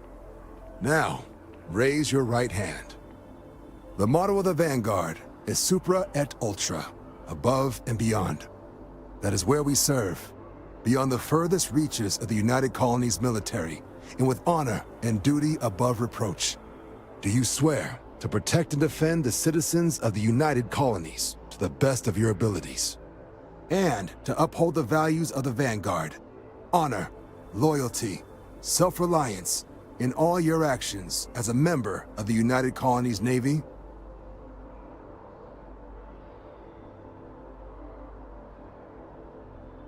Then let me be the first to officially welcome you to the United Colonies Vanguard. Now, only thing left is getting you that probationary mission. And what I've got is comms repair. Group trying to refurb an old colony war processing plant on Tau Ceti 2. Sounds like they'd barely gotten set up when their communications died. Place is as isolated as they come, so Brass wants a Vanguard to deliver the repair suite and ensure anyone present is safe and secure. So, can the people of Tau Ceti 2 count on you?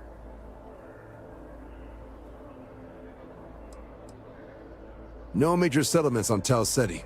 No real active industry either. Doesn't make for a big target. It's got the potential to be a pretty quiet trip. But there's a reason they wrote "Here be dragons" on the map edge. So if it were me, I'd hope for the best and arm for the worst. And if for some reason you do run into trouble, don't forget, it's your job to protect those who need it. So, you ready to head out? That's the spirit. Head down to the spaceport and talk to Crew Chief Harath. He'll get you the repair suite plus your new recruit kit. Oh, and your advance. Give it your all out there. Supra et Ultra.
Scanned as you enter the city.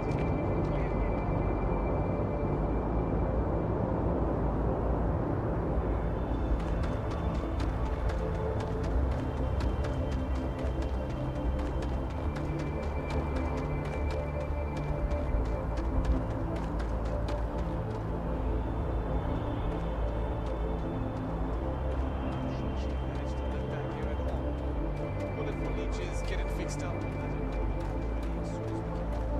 Yes, sir.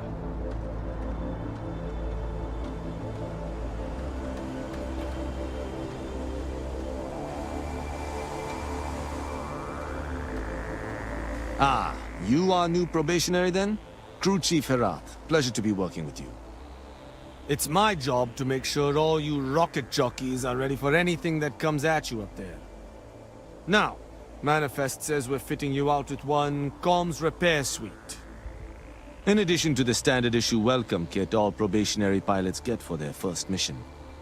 Med packs, some small arms, couple spare ship parts, all the essentials in case of any surprises up there. My people will have everything on your ship before you lift off. Won't even know they were there. So, paying a visit to the people of scenic Tau Ceti 2. Nice easy one for your first job. Just keep your head on swivel and you'll come home safe. Any questions before you head out? Nothing too dangerous, if that's your concern. The repair suite's mostly just wiring and circuit boards. The welcome kit has some goodies in there I wouldn't leave sitting around when company comes to visit. But it's nothing some proper storage can't make safe. I honestly didn't realize it had people living on it until we got your recorder. Report they gave us seemed clean. No known hostile outposts. But I wouldn't say that's permission to let your guard down. Just watch out for wildlife and pirates. Keep those med packs handy and you'll be fine. Then I won't keep you. Make us look good out there, recruit.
Say the word, and we shall be on our way.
I'm here for you, my love.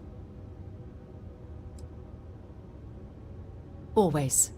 Point the way and we'll be off. Miss Morgan, I shall be here if you need me.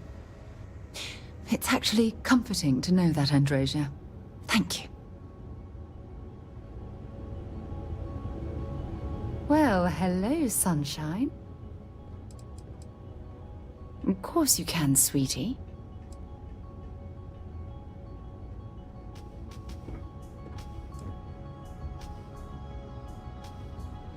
I will never love another person as much as I love you.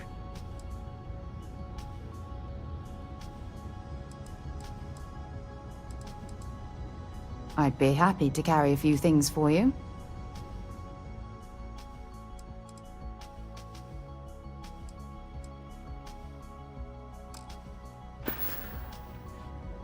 I miss talking to you already.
What's happening, darling? Have something for me?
Bring me anything useful?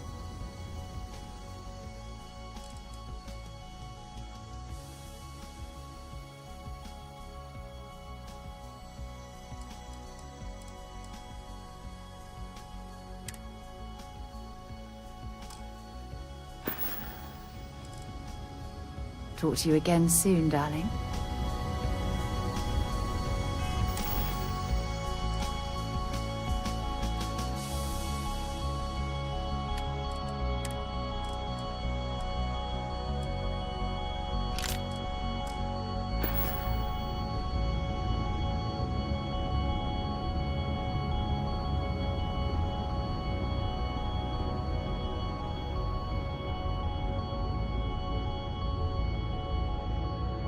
I don't know about you, but a fella could do a lot worse than Constellation.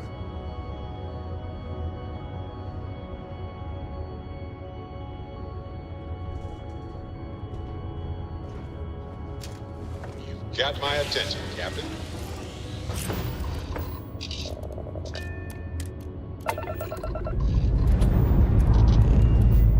Up and away.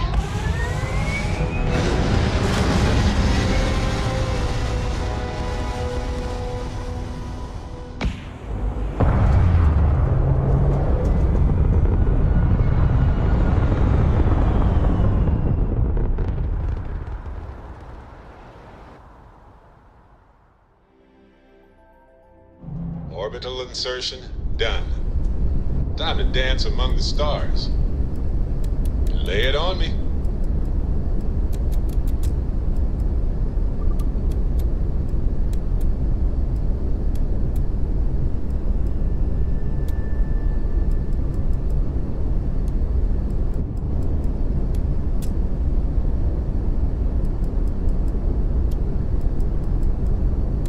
You're handling this whole captain thing really well, you know.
Your stomach or mine?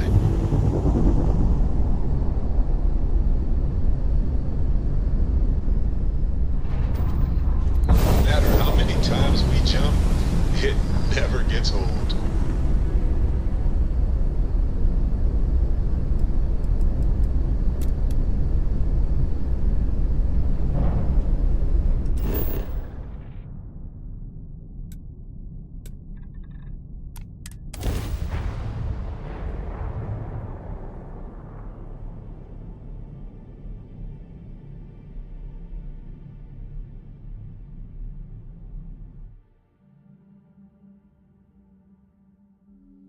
Landing side looks clean. Let's set it down.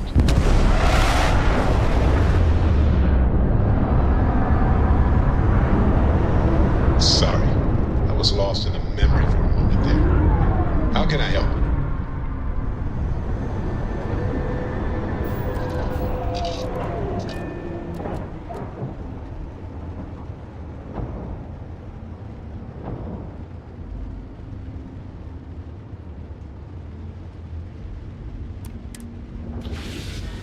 Hey, Captain. Need help with anything?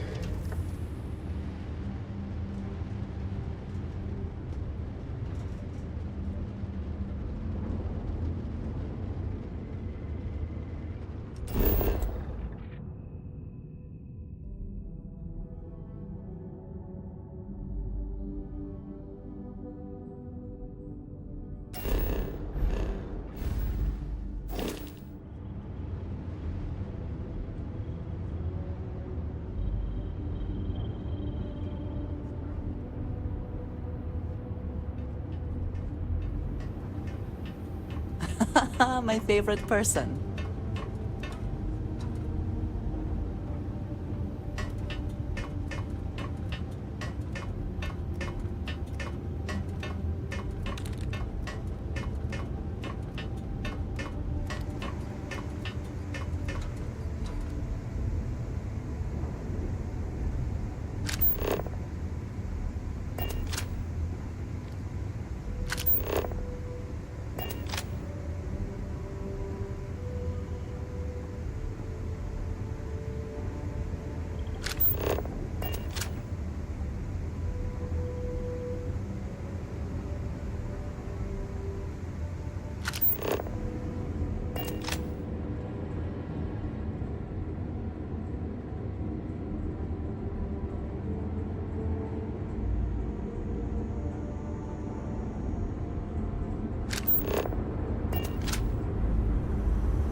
An abandoned meat-packing facility built on the fringes of the settled systems. I wonder what happened here.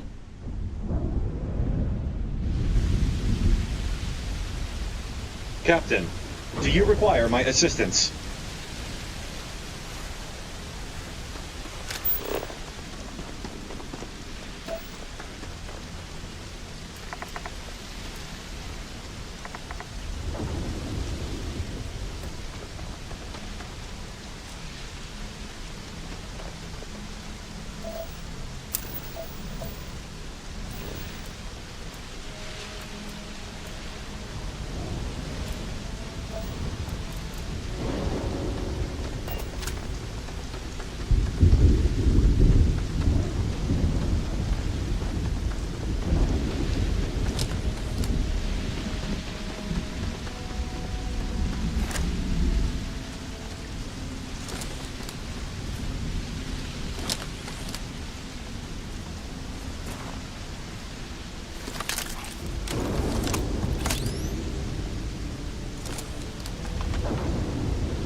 An abandoned meatpacking facility built on the fringes of the settled systems. I wonder what happened here. Something's been through here recently, but left everything in place.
At least we know it wasn't the Crimson Fleet.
Anything valuable?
Or you've got some incredible timing. Regardless, I think it knows you're here. I'll unlock the door. Second floor, main building. But be quiet.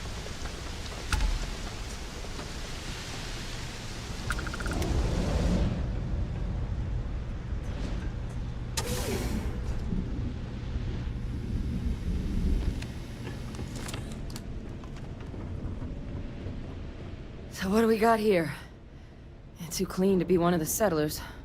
Or a pirate. You see on patrol, maybe? It'd make my day if you said you were a shock trooper out for a stroll.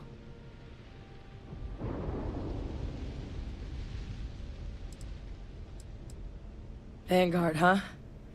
Yeah, I expect they didn't. I'm Hadrian. I was a researcher with the UC. I came here on a rumor of a... Well, I expect you saw the results on your way in.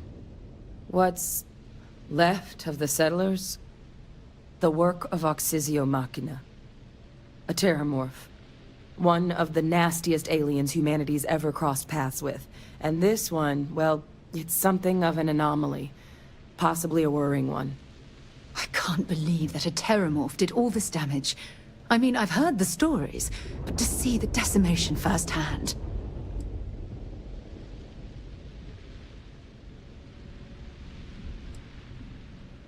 Terramorphs have a unique growth cycle. They're usually only found on worlds that have been long colonized by humanity. But Tao said he's too young to have one. Yet here it is. I came looking for an explanation and found all this. I managed to scope out a fair bit of the facility before it found me. If there are any survivors of the attack, they're long gone. Other than a remorseless killing machine. Among apex predators, they're the pinnacle. Resilient, agile, smart. And their mental prowess only increases with age. Some can even dominate the minds of weaker species, keeping them as pets, livestock, or toys. They're creatures without peer. I sure could. Because to confirm my suspicions about this creature, I'm gonna need a tissue sample from it. And to get that, I need its corpse. But there is a way we can give ourselves an edge against this thing. The plant's security system. The admin terminal's here in this building, but it needs its connection reset. And as I found out, that's not a one-person job. But if you can make it to the security outpost and restore the connection, I think I can get things back online. See if the settlers left us any other tools.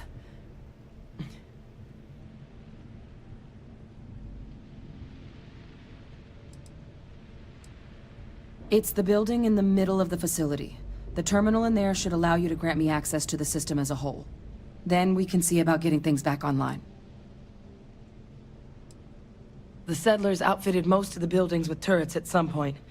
Not sure how many are still operable, but at least a few appeared to be in fighting shape.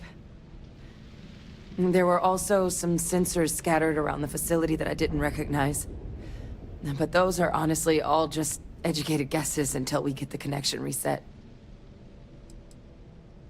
Good.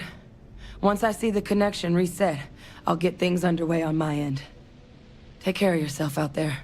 And make sure you leave enough of that thing for us to get a sample.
Set aside anything useful and just leave the rest.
Connection restored.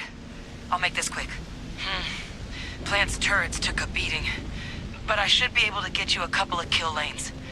Just get the thing to chase you down the alleys between the buildings, and you'll lead it right into a crossfire. Hello. Wish I'd found this earlier. Those sensors around the facility? Part of a livestock tracking system. Should let you keep tabs on how close the terramorph is. But it's not connected to this network. There should be a terminal in the adjoining room. Tune it to 183.5.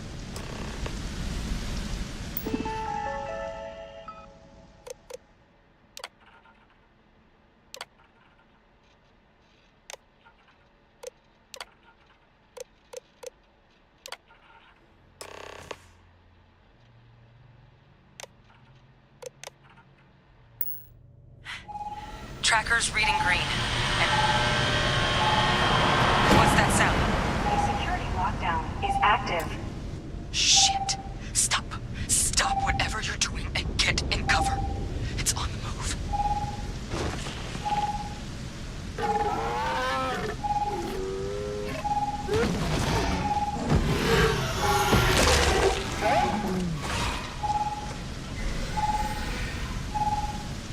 Look, I wouldn't engage directly if you can avoid it. The kill lanes, they're set up but need power. There's breakers on each of the buildings you can throw to get them live. Once they're online, lead the terramorph towards the lights and watch the fireworks. Give it hell, Vanguard.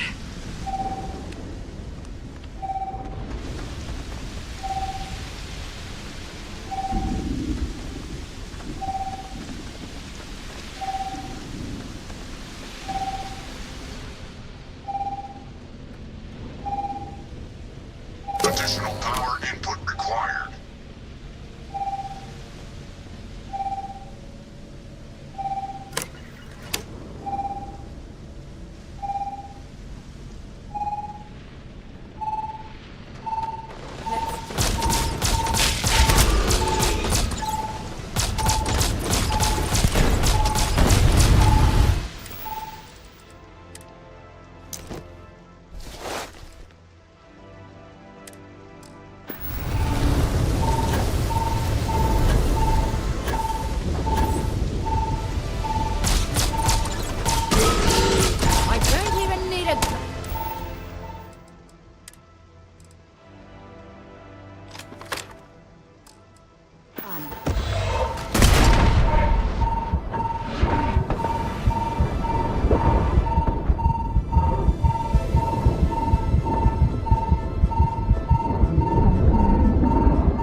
It's a miracle we were able to bring that thing down. At least we avenged the deaths at the colony.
Tracker's gone quiet. I suspect it's either hiding or... Wait. You did it, didn't you? Heavens above! You just flatlined a terramorph!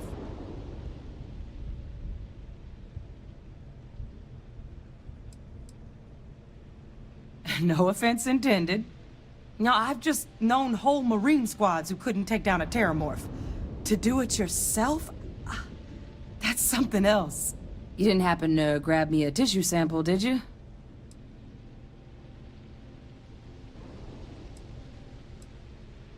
All right. I spotted a microscope downstairs. Let's see if we can't get to the bottom of this.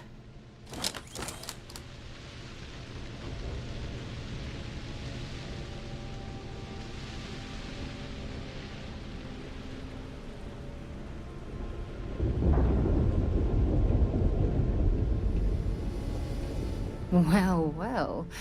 Back for more, eh? Spending these moments close to you makes everything I've gone through worthwhile. If it keeps us close, then I'll gladly say those words every time you ask.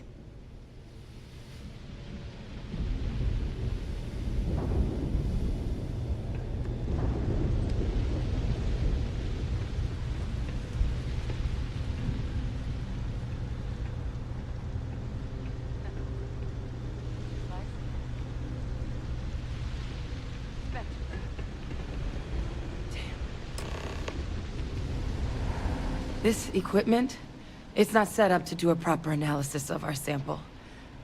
But this terramorph being here, of all places, it doesn't make sense. Humanity's spread plenty of creatures in our travels across the stars. Pets, livestock, pests. But terramorphs, they're different. To our knowledge, no one's ever spread them intentionally. Yet somehow, they follow us. So when humans settle a world, 70 to 100 years later, terramorphs tend to just appear. No one knows how or why. Dangerous, but at least predictable. Tau Ceti, though, it's too young to have a native population. It's only been colonized 20 years? But then the other option, that someone captured one of the deadliest predators in the galaxy just to wipe out some settlers minding their own business? That seems awfully implausible. Which means we're either looking at a truly strange murder or a faster type of terramorph growth, the results of which could be catastrophic. Terramorph outbreaks have taken down far bigger colonies than this one.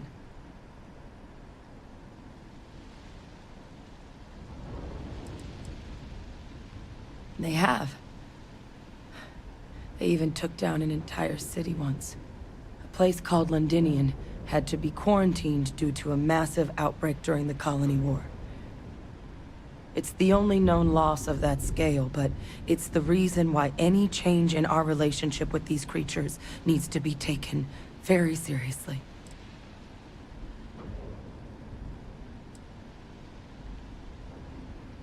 Well, they're not exactly buying tickets and flying coach. The theory is that they're spread by some kind of egg or seed that's able to evade our detection.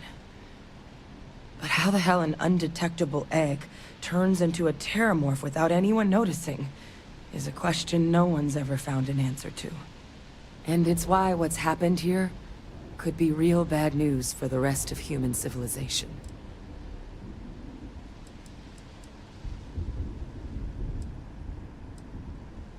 You're right. We don't have enough information. Time was, I had access to one of the best repositories of terramorph research in the galaxy. Seems a natural place to start looking, if I can figure how to access it. But we also need to get this sample properly analyzed, get confirmation on just how concerned we should be. Luckily, I think I know just the person to help with the sample. What would you say to delivering this to him for me? Yeah, I'd do it myself, but I need to call in some favors. See if I can't get access to that Terramorph data. Plus, maybe just pop by a hospital for a little bit. Clear it with your commander first if you have to. You can even show them this. My gene tag. Tell them Hadrian Sanan is worried there could be more attacks on the horizon. They should recognize the name.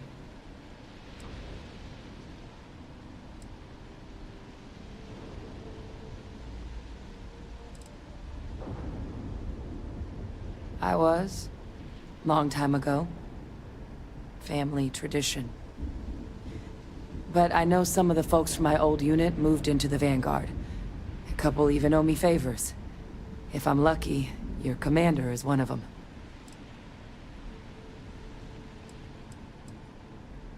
Oh, you don't understand what a weight off my shoulders that is.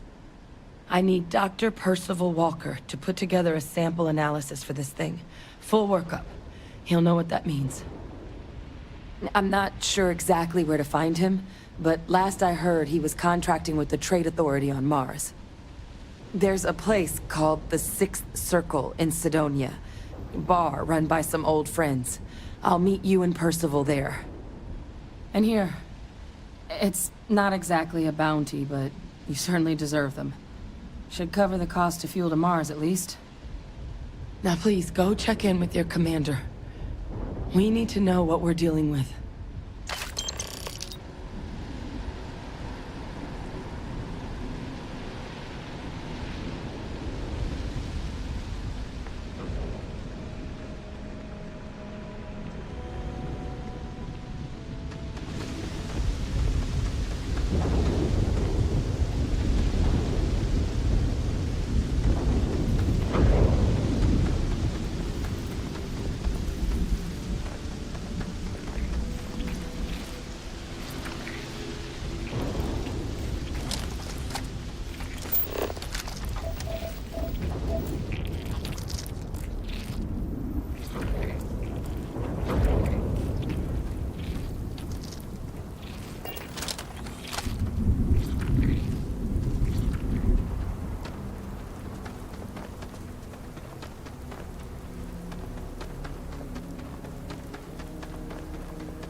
Captain, greetings.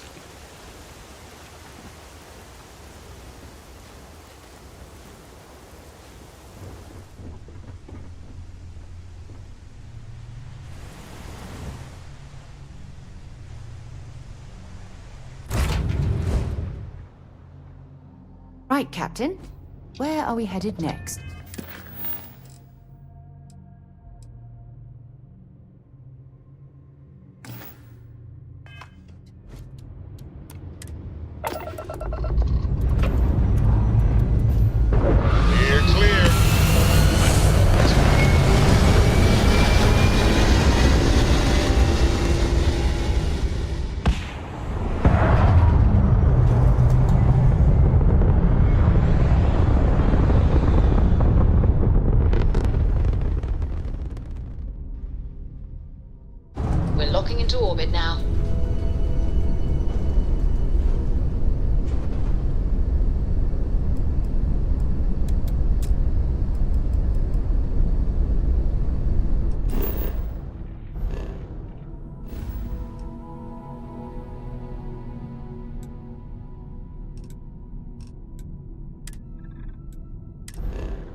never get tired of This is United Colonies space. Maintain current course while we scan for contraband. Alright, we're done. You're cleared to land at New Atlantis.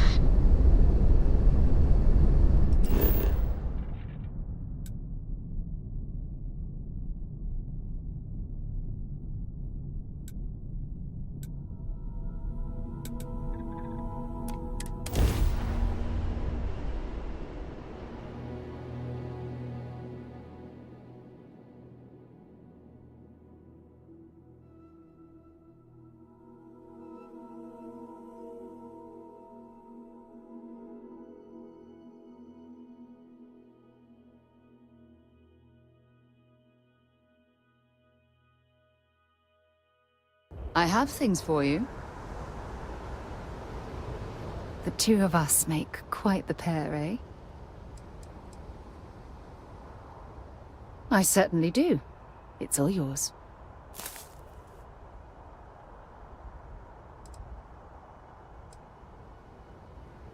Not at all.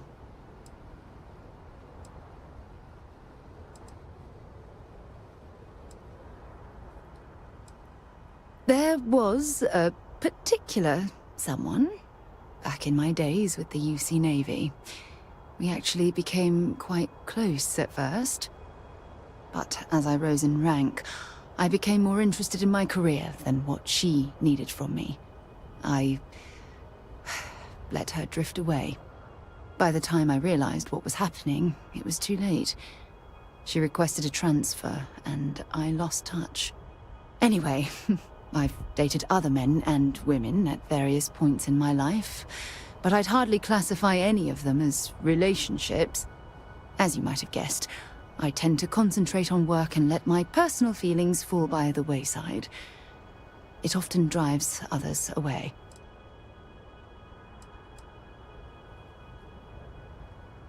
Absolutely. Sona is clever, and she's proven that she can tackle anything life throws in her path. You can rest assured that she will get the best education and care that Constellation can possibly provide. You know, Sona and I share an interesting bond. We both survived on that inhospitable world, and it drastically altered our lives. Most importantly, though, I'm certain we're both stronger after the experience. I hope you got something out of that. I wouldn't trade my life with you for anything else in the universe. If it keeps us close, then I'll gladly say those words every time you ask.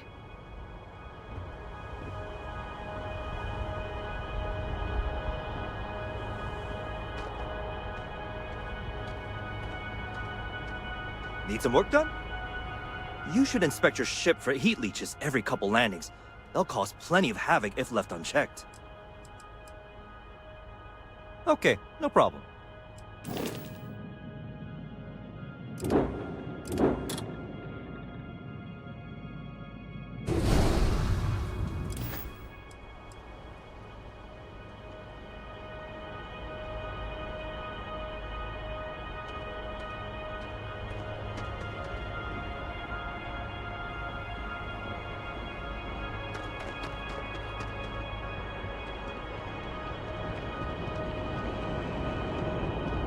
You will be scanned as you enter the city. Please keep moving.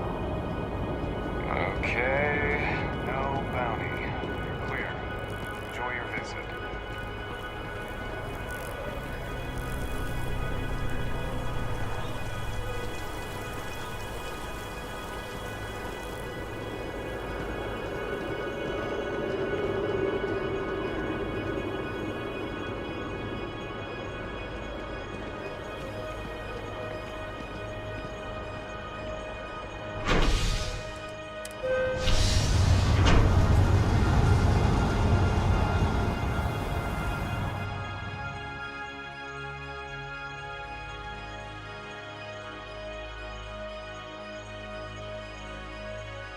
Let me guess. You missed me and you couldn't stay away.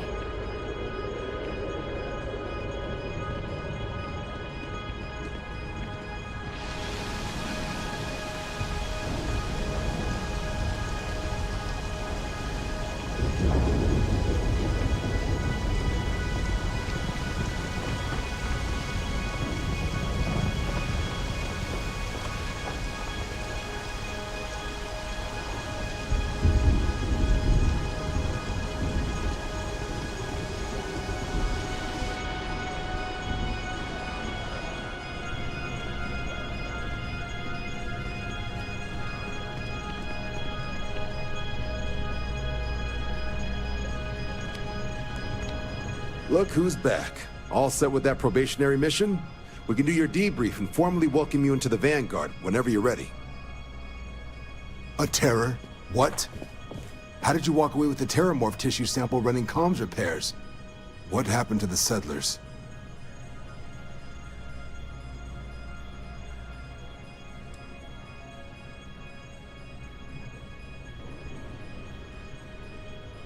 A gene tag? Let me see that. Sanan. I know that name. Let me check the database. Huh. A lot of this data's been classified. Here we go. Service record. Wow. That's a lot of commendations. Seems like she served with distinction as co-head of a UC Xenoweapons division. Faced tribunal at the end of the Colony War. And was dismissed from duty. Guess that's why I'd heard the name before. If she's former Xeno warfare, though, well, we can at least be sure she knows her aliens. I'm sure she doesn't list it at the top of her resume. But considering her service record and her area of expertise, I'm not seeing a reason to think this request is anything other than genuine. Did your survivor, Hadrian, did she mention why she thinks this sample's so special?